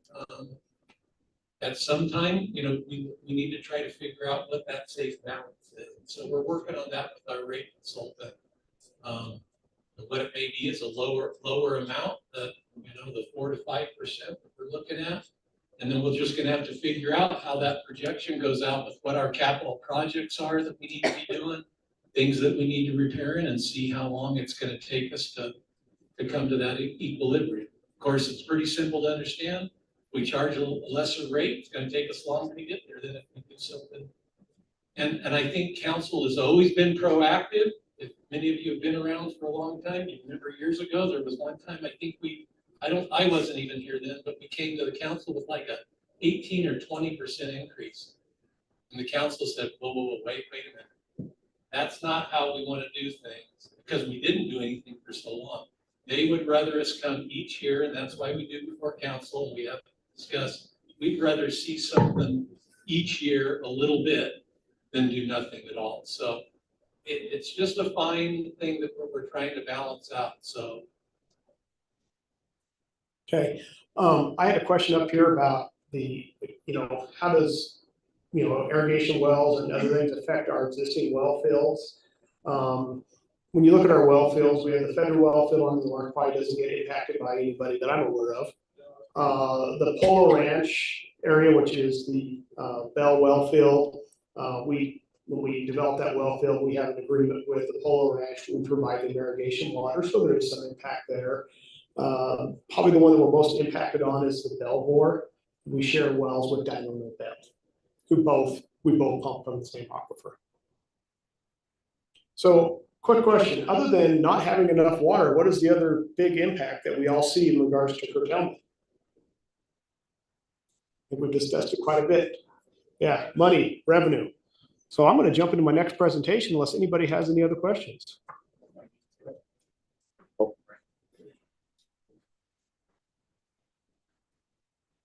Thanks, Frank.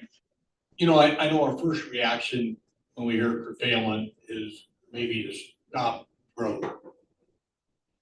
Save our water, keep that. But, if, you know, these guys are doing a great job on trying to find less inexpensive water, that's for sure. So Brad, I'll ask you, if we can buy another 5,000 acre feet at $100 an acre foot, we can sell that water with growth. What does that do to our bottom line? You know, you know, if we can sell that much water again, that does nothing but help our bottom line. If we can find the water, which I think these guys are doing. I think that's a perfect lead into where Frank's going. Yeah, you guys hit the nail on the head. So the big thing with curtailment is revenue. How do we survive a curtailment? How do we survive losing 10, $20 million of revenue, $30 million of revenue? So, oops. Why do we need revenue? First, we cover our operational expenses. This is power, water, our staff. Next, we have debt repayment. We didn't build all this stuff with cash. We had to take out loans. I think one loan on the wastewater side is $2 million each. You just had a request, no, it's a special debt. He just doesn't miss anything, we just take a. At the director's request, we will take a 10-minute break. I apologize, I know that he just said, can you stop, I don't want to miss this, and I have to leave this one. Okay, 10-minute break. Just a second, sorry. We're almost done. What's that? Yes. I actually was gonna talk about just a few branches. So I.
over. Sorry about that. Now that hopefully everybody's here, we've identified it's really the revenue impact of curtailment is significant. Talking about why we need revenue, we talked about the operational expenses, we talked about debt service, and the other impact is capital projects. Right now, the BOQ tries to do water rehabs, sewer rehabs, upgrades at the plant every year. But honestly, every time we have a revenue shortage, what gets cut? Do we let go of our water operators so we can't operate our water treatment plant? Do we not pay our debt? No, we have to forego capital improvements. Right now, we have a goal to do 3 miles of water main a year, 2.5 miles of sewer main a year. And the reason we do that is so that we can replace the pipes in the ground every 100 years. So we are asking these pipes that are to be put in the ground to last 100 years. If we're only doing 1 mile of water main a year, that means they have to last over 300 years. I know the Romans built some good stuff back in the day. I don't think we're at the same level. So that is a big challenge facing us right now with revenue. For the last several years, we've been short on revenue. In fiscal year 25, we were short $3.7 million of revenue that came off our capital projects. So we only did about a mile. Same thing on the sewer, we were about $3 million short. So we didn't do all the sewer rehabs. So why is that? Why do we keep falling short? I think we've kind of identified it already, but this chart right here shows, the blue line shows on average how many millions of gallons of water we sold each day. The red is how much wastewater we treated. The green line is how much we billed out for wastewater. The reason there's a difference is every sewer system has I on it. That's infiltration and inflow. Can you call out your access, vertical and horizontal, what the numbers are so they can? Yes, I will. So that difference is water enters our sewer system through groundwater, through, when it rains, it comes in through the manholes or whatever. So that's why there's a difference. So on the bottom there is our year, starting in 1999 again. In 1999, we were selling on average 12+ million gallons a day. In 2024, we're down to 8.6. So we're down 4 million gallons a day in sales. You can see the events of 2023 when we had the drought. You can see the sewer stayed pretty steady, but in the last 4 years, we've seen a decline. So it's that same problem. We're seeing growth, but we're seeing a decrease in demand. We're seeing more mains, more miles of main to maintain, but we have less revenue. Or I guess we're selling less water. So it's been pretty impactful to us. So how do we increase revenue, right? Of course, we have the old standby. We increase water rates. This affects, the residential customers in town dramatically. Every time we do a 10% increase, it's an impact to them. But last year we did 10 and 8. Part of that was 8 and 10. This year we're supposed to do 9 or 10. So, and as we discussed, every 10% rate increase should give us, $1 or $2 million of piece revenue, but we always see a decline in water sales like we discussed earlier. So we got to come up with more options. The other option we have is to find a large customer, like Holly Frontier. A customer that takes in 2 million gallons a day of water and sends us, 1.5 million down our sewer system here so we can generate revenue. But it's pretty impactful. We find a 2 million gallon a day customer with a $1.5 million sewer discharge. That's $4.8 million in additional revenue for the board on the water side, $3.8 million on the sewer side. How much was I short earlier? About the same numbers, right? That's so impactful to us. But in 2021, we got hit with curtailment. So we've been talking with any customer that comes in, hey, we've got this challenge. We've got curtailment. We don't know how it's going to affect us. It could impact you. And that creates doubt in their minds because they want to generate revenue. They don't want to hear they have to cut their water use in half because we're having a curtailment. But, that's where we were at the time. So in I guess that's coming up. So let's talk about the Colorado River. Chris I'm just doing a high level, I'm not getting into the details, okay? Here's the Colorado River, we have the upper basins and the lower basins. For the 1922 compact, the upper basins on a 10-year average have to deliver 7.5 million acre feet to the lower basins. Okay, so the lower basins get 7.5 million acre feet. From different sources I have, the upper basins are using 3.5 to 4.5 million acre feet a year. Okay? Yes. So just a little deeper, so the 7.5 upper, 7.5. Brad, you need to use the microphone so everybody can hear you. Thank you, sir. And everybody online. So there's 7.5 designated lower, 7.5 upper. Okay, so based on what, 15 million acre feet, okay? That's important for everybody to know. There's also another number that they look at, 75 million over a 10-year average. So they look over a 10-year average. So that's continually a rolling average that they look at. Have a new year come off, you drop off a year 10 years ago, and that's changing. Chris, what is in the system right now, do you think, roughly? What are we seeing? Brad, this is part of my presentation. You know that, don't you? All right, I'll let you go, but just so you know that. Chris will be more than happy to correct me on every mistake. He's taking notes and grill me later on. So yeah, right now, lower basins, you know, get 7.5. I think the way it's worded is we're required to deliver that to them. No? There's some kind of concept in it. But so right now, you know, right now, excluding Mexico and some of the other stuff that is going on that I'm not going to get involved in, high level, you know, we need 11 or 12 million acre feet a year in the Colorado River to kind of meet these demands. So if we have a curtailment, let's say, hey, we're getting curtailed, however the mechanism works, and Wyoming says they've got to curtail 100,000, or excuse me, if the upper basins are told they've got to curtail, reduce consumptive use by 100,000 acre feet, Wyoming's share of that is 14%. Rule of thumb. Okay, high level stuff here, Chris. So that means if it's 100,000, Wyoming's got to do 14,000. Wyoming would have to conserve 14,000 acre feet. Based off preliminary analysis and stuff we got from the SEO, if Wyoming has to reduce consumptive use by 50,000 acre feet, it's a good chance it's going to impact all of our real estate water rights. Oops. So here we've got a graph. That didn't come out the best. The green shows what they estimate the annual yield for the Colorado River is in million acre feet. The blue line is like the running 10-year average to represent 75 million acre feet over 10 years.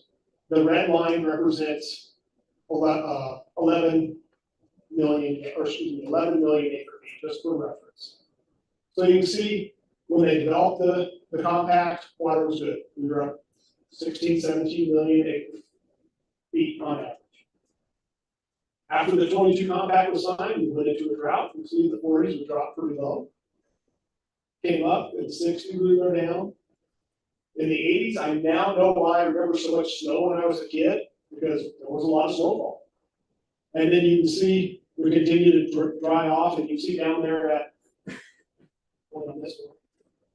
about here in 21, that's where the average dropped down to 11.8.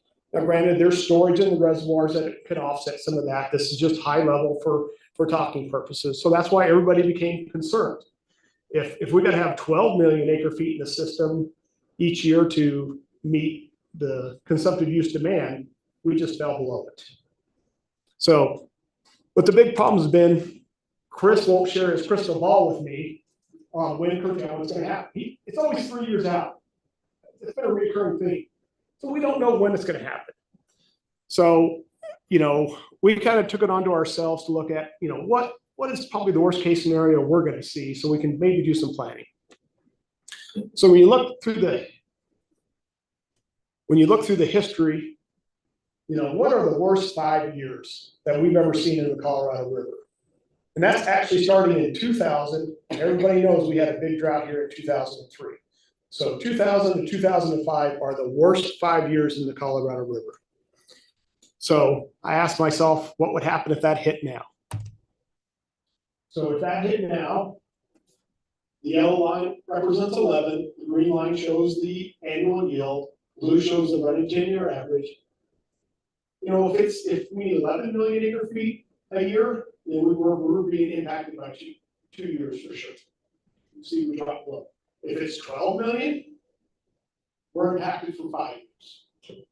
So I got asked earlier, why did we pick 4 years? You know, with the storage, you know, we could be impacted for 4 years. Let's see what happens in 4 years. That's why we did that exercise.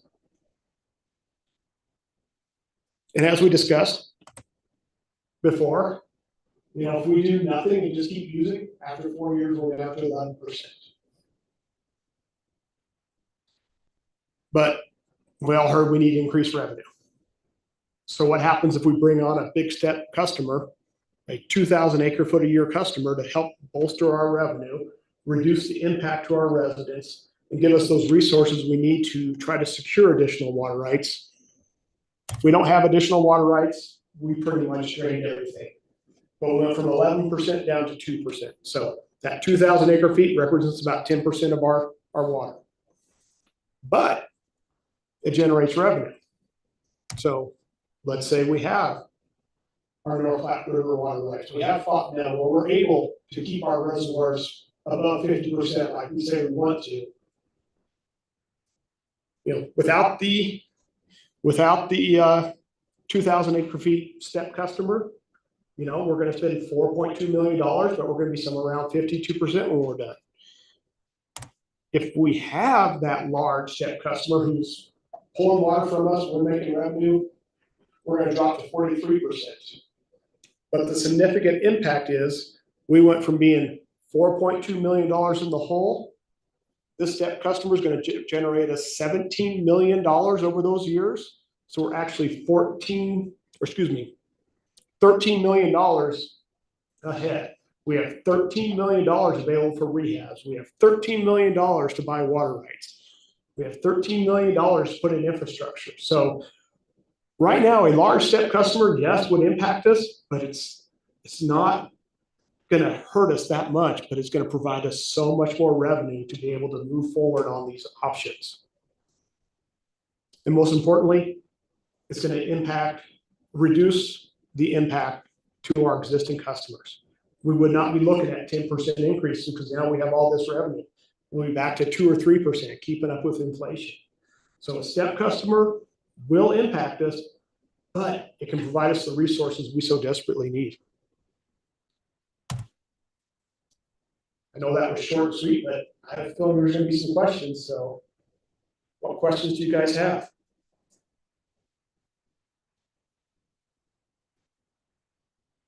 So I think one question that's probably important to understand is, so we get this new user that's 2,000 acre feet a year additional.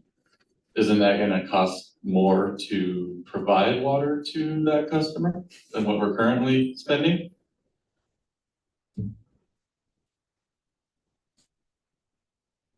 Not significantly. So the way we treat development here in Cheyenne is if they need a 10-inch pipeline out to their facility, they're paying for it. We don't make our customers pay for development.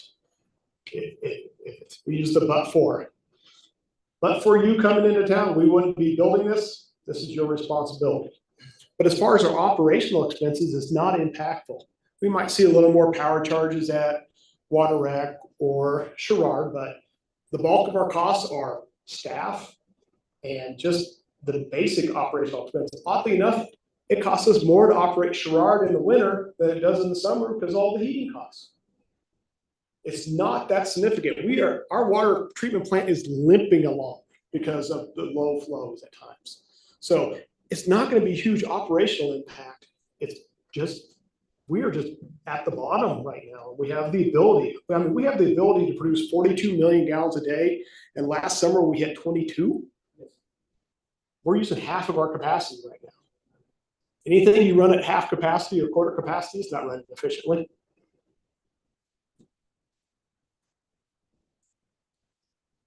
Went really quiet. Uh-oh. No, I just would, Frank did an excellent job, just kind of the high level risk on the river. The only thing that I might suggest is that you're too rosy. I'm too rosy. Too rosy. The pinch point that we're seeing on the river where curtailment or interstate litigation might happen is about 12 and a half. So you need to add about 500,000 acre feet to the number of years of crisis. And since 2018, our average has been 11 acres. And the reason we've been able to get away with that since 2018 is because we had storage. The nation's two largest reservoirs lately. But right now, they're sitting about 35%. So we basically run through that insurance that we have. And if we continue to see the flows, like we have something else that's got to get. And the something else is either the flow with me fair, it's got to go down, which puts us at risk of being sued by our sister states. Or we've got to reduce the. Generally, I think we're seeing on the bigger river, what we're seeing is it's kind of got to be about the same thing you're seeing here in Cheyenne. It's got to kind of be in all of the above. Everybody's got to throw in some. And I think, though, I've heard it described, we don't have a silver bullet, just like Cheyenne doesn't have a silver bullet. It's got to be silver buckshot, is how a guy from Nevada described. We're trying to do just about everything we can to try to help the system so that we don't throw everybody into a press. Because Wyoming's number one priority is to protect our existing community. That's the same priority in every other state. So everybody's trying to do what they can to try to help mitigate the hydrology that we're seeing and all the projections that we're seeing. It's going to get worse. Or at least we need to plan for it because COVID isn't. So we need to have something in place to try to make sure all of our existing youth, especially our junior youth, like the city of Cheyenne, have a plan, have some certainty with wherever they want. So the only adding to you, Frank, is what you have is probably too rich because our pinch point is about 12 and a half, not 12.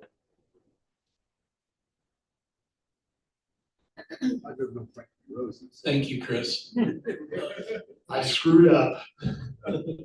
But the general premise is there. We've got a plan for it and we need the resources to be able to do it. It's not going to be, no one's going to give us free water. No one's just going to give us a handout. We have to start making forward progress. We've got to secure water rights and we need the revenue to do it. Frank, why don't you explain a little bit, because I've even struggled with this of trying to sell this or promote this, that, okay, years and years we've been saying, okay, curtailment's coming, we gotta cut back, we gotta reduce. And the community has done an excellent job. You can see that on the, you know, you try to do one thing good. I keep saying we do one thing good over here and then we shoot ourselves in the foot over here. So it's just balancing that. Why do we, as a Board of Public Utilities, other than we see we need to correct our revenue shortfall, what other things are we doing that we see right now is a good time where we think with what things we're setting up that we can take on this other piece? Want to explain that a little bit? Try to explain that, maybe you and Bryce.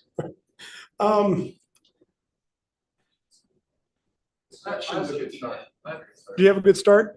Okay. Bryce wanted to get everything done. Yeah, right. So I think about that all the time, Brad. How do we balance water conservation with revenue and operations and quality of life in Cheyenne, right? It's a big deal.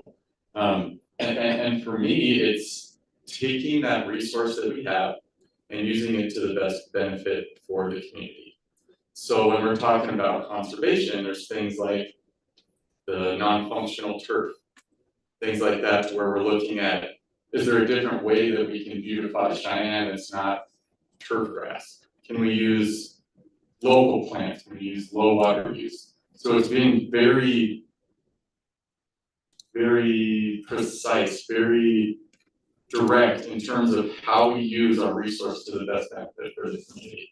And I think one of the things that we're seeing is that if we can put that money towards a customer who is sort of flatlined all the way across the year, The demand is very consistent. That's the most easy customer for us to treat.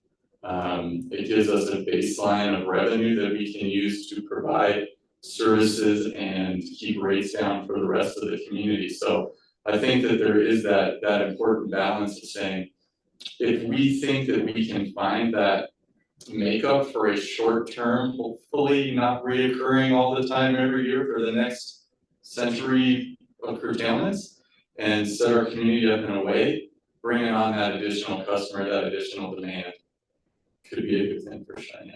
So that's kind of finding that, so long as we can find that resource that keeps us somewhat safe through crisis, having that additional revenue that lives on beyond that and before going into that gives us that bank account, if you will, that kind of helps us get through those crises.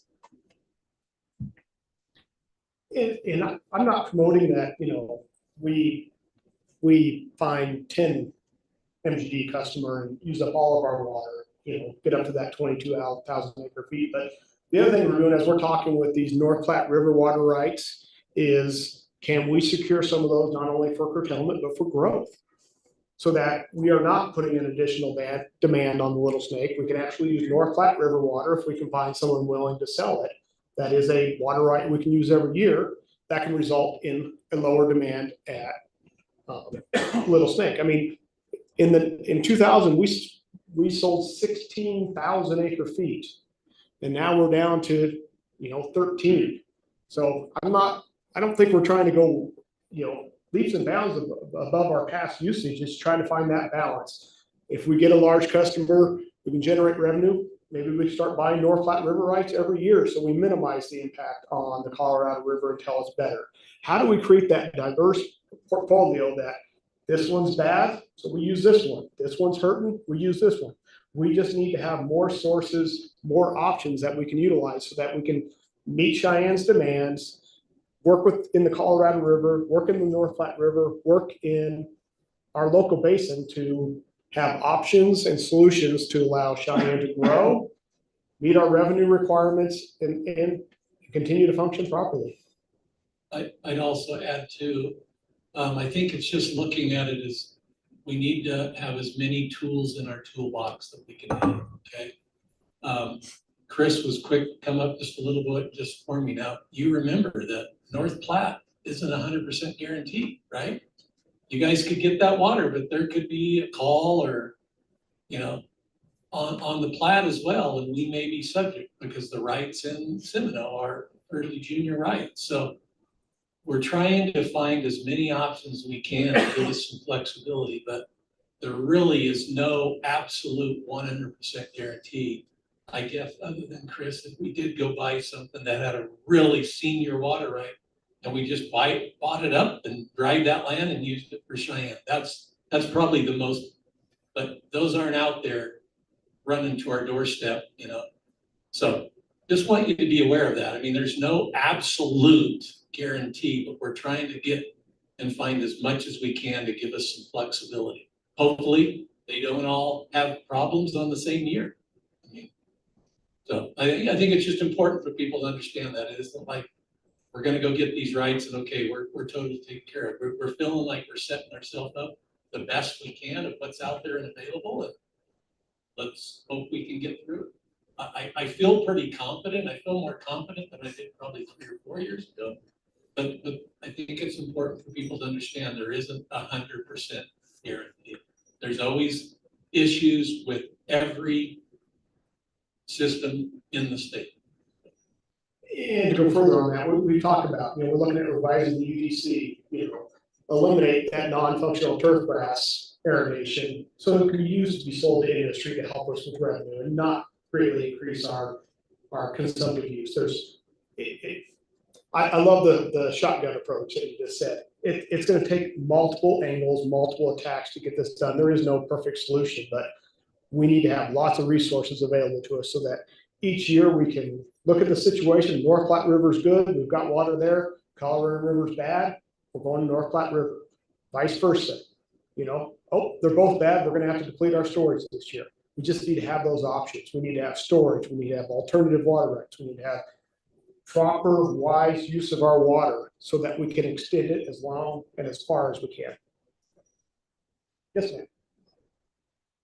On those, talking about resources, so I was the Audubon chapter locally, and we work a lot with the conservation district, the county conservation district, to do native plantings around town. We're actually doing some work at Mike's Park.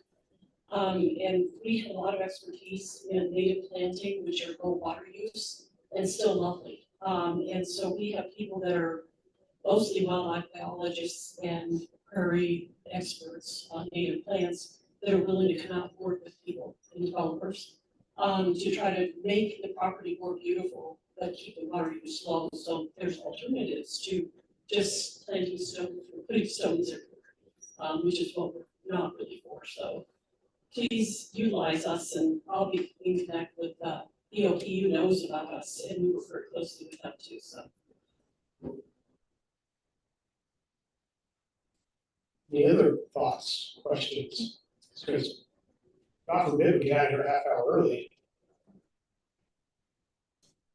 All right, not hearing anything. Fresh, anything else? Not unless you want to talk about cows. No. Yes. Just out of curiosity, maybe I'm probably getting confidential.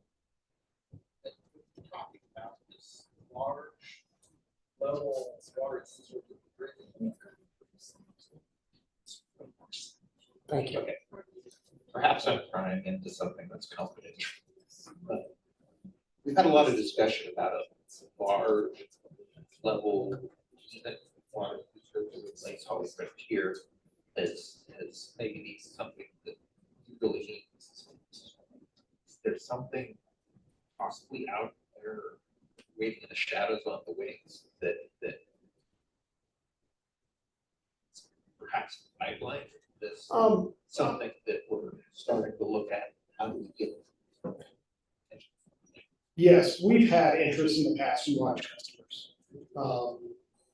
There was a meat packing facility wanted to go into Swan Ranch. There was a water balling facility. Smuckers was looking at coming here. They're out there. I can't say we've been actively chasing them. We are going to start working with Cheyenne Leads to promote that we have some availability. But yeah, they're out there. It's just finding the right fit. Oh, and it may not be one, it could be multiple that add up to that, you know.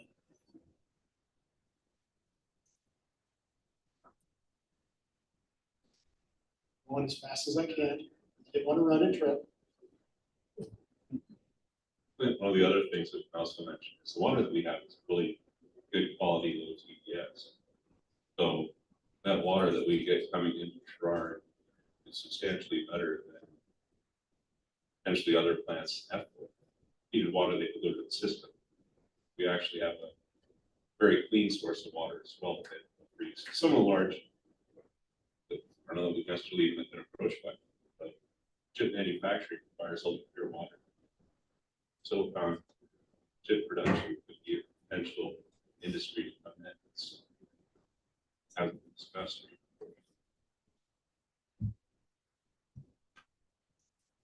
Any other questions, thoughts, concerns?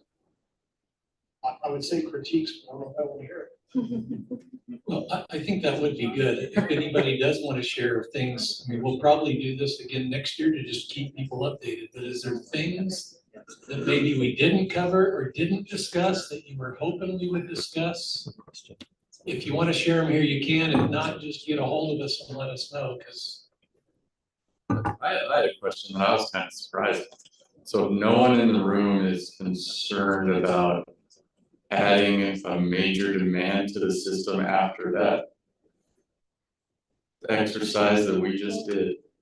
No raise of hands, anyone got a little trepidation there? We got one. Yeah, us two, okay, all right, I just wanna make sure, cause it's kind of a scary deal, right? It's that complicated equation, it's that trying to find the balance of, I mean, to Frank's point, currently without curtailment, with full revenue, we're still coming up short. So there's an issue that we have as an organization, as a benefit to the community that we have to address. So So we are aware of that, so I just wanna make sure that those of you that kind of have your hands in, we're well aware of that big challenge, so I just wanted to make sure I thought people were gonna come in frank, like, what are you talking about, so. Appreciate your politeness, I guess, on that front. No, I appreciate your politeness. Yes, sir. Quick question, but you addressed the gold mine or the mine that's west of town? What's that? Absolutely. So you talk about large customers that may come to us.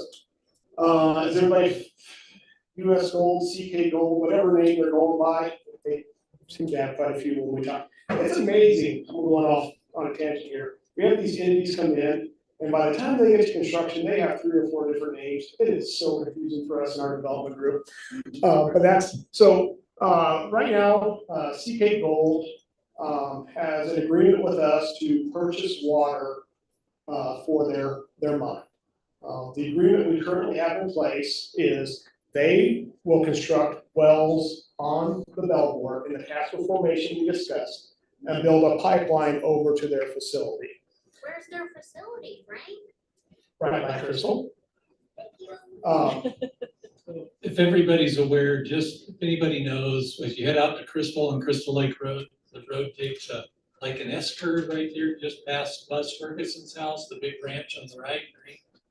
Just to the south there, up on the hill, is where the mine is. There used to be an old mine there. If you look behind Buzz Ferguson's to the north, you can see the old smelting plant that's on the hill. Same area to the south there is where that gold mine's gonna occur. So when we were negotiating that agreement with CK Gold, we were very aware of curtailment, and their statement was, we have to be curtailment free. You can't ever cut us off. We said we can't do that. We're gonna treat you just like everybody else. I'm sure everybody has heard that we charge system development fees as people tie on to our system. And that's meant to cover the cost of the water they consume of our source supply. After going back and forth with them, they said, what if we bring additional water resources to Cheyenne? How can we do that? What can we do? So after going back and forth, the agreement was they're going to develop wells on the Belfour that are in excess of the capacity they need. So that if the gold mine goes online and Cheyenne hits curtailment, we actually technically have more water than we did before the gold mine. So we've used it as a net positive. Right now, they've run into some challenges and they're talking with us about some other options, so may or may not change. But right now, that's going on with the gold mine. Does that answer your question? And the reason that they would not be subject, we told them they would not be subject to curtailment is because the source that they're building and providing is not a source. It's a new source by Cheyenne, and it's not dependent on Little Snake water. So it's a plus for us, it's a plus for the city, it's a plus for them. They're building millions of dollars worth of infrastructure for us, and we're ultimately gonna get the benefit of that. So it's a win-win for everybody. It's just that they've hit a little kink right now on getting some easements, and so we're trying to work through that. Any other questions? Okay, well, I really want to thank you guys all for your time today. I know it's a commitment to come here. I was very pleased with all the interaction. I loved all the discussion. It's definitely going to give us the information, the tools we need to revise we've got to create a water shortage plan. We currently have a wise water plan, but it's not adequate to address this situation. So this was invaluable to us. It's going to be a great tool for us to make decisions in the future. If you have any questions after this, feel free to come talk with me or Bryce or our wonderful director, or contact us at any time. Greatly appreciate you guys coming. Thank you, everybody. Hopefully, the goal out of today was just that I think you see the complexity of what we're dealing with, and there's a lot of moving targets, and we're just trying to do the best job we can. And so we again appreciate everybody's involvement today. And if you have any questions, anything that come up out of today, like Frank said, please reach out to us because we want to hear from you and we appreciate your input. So thank you.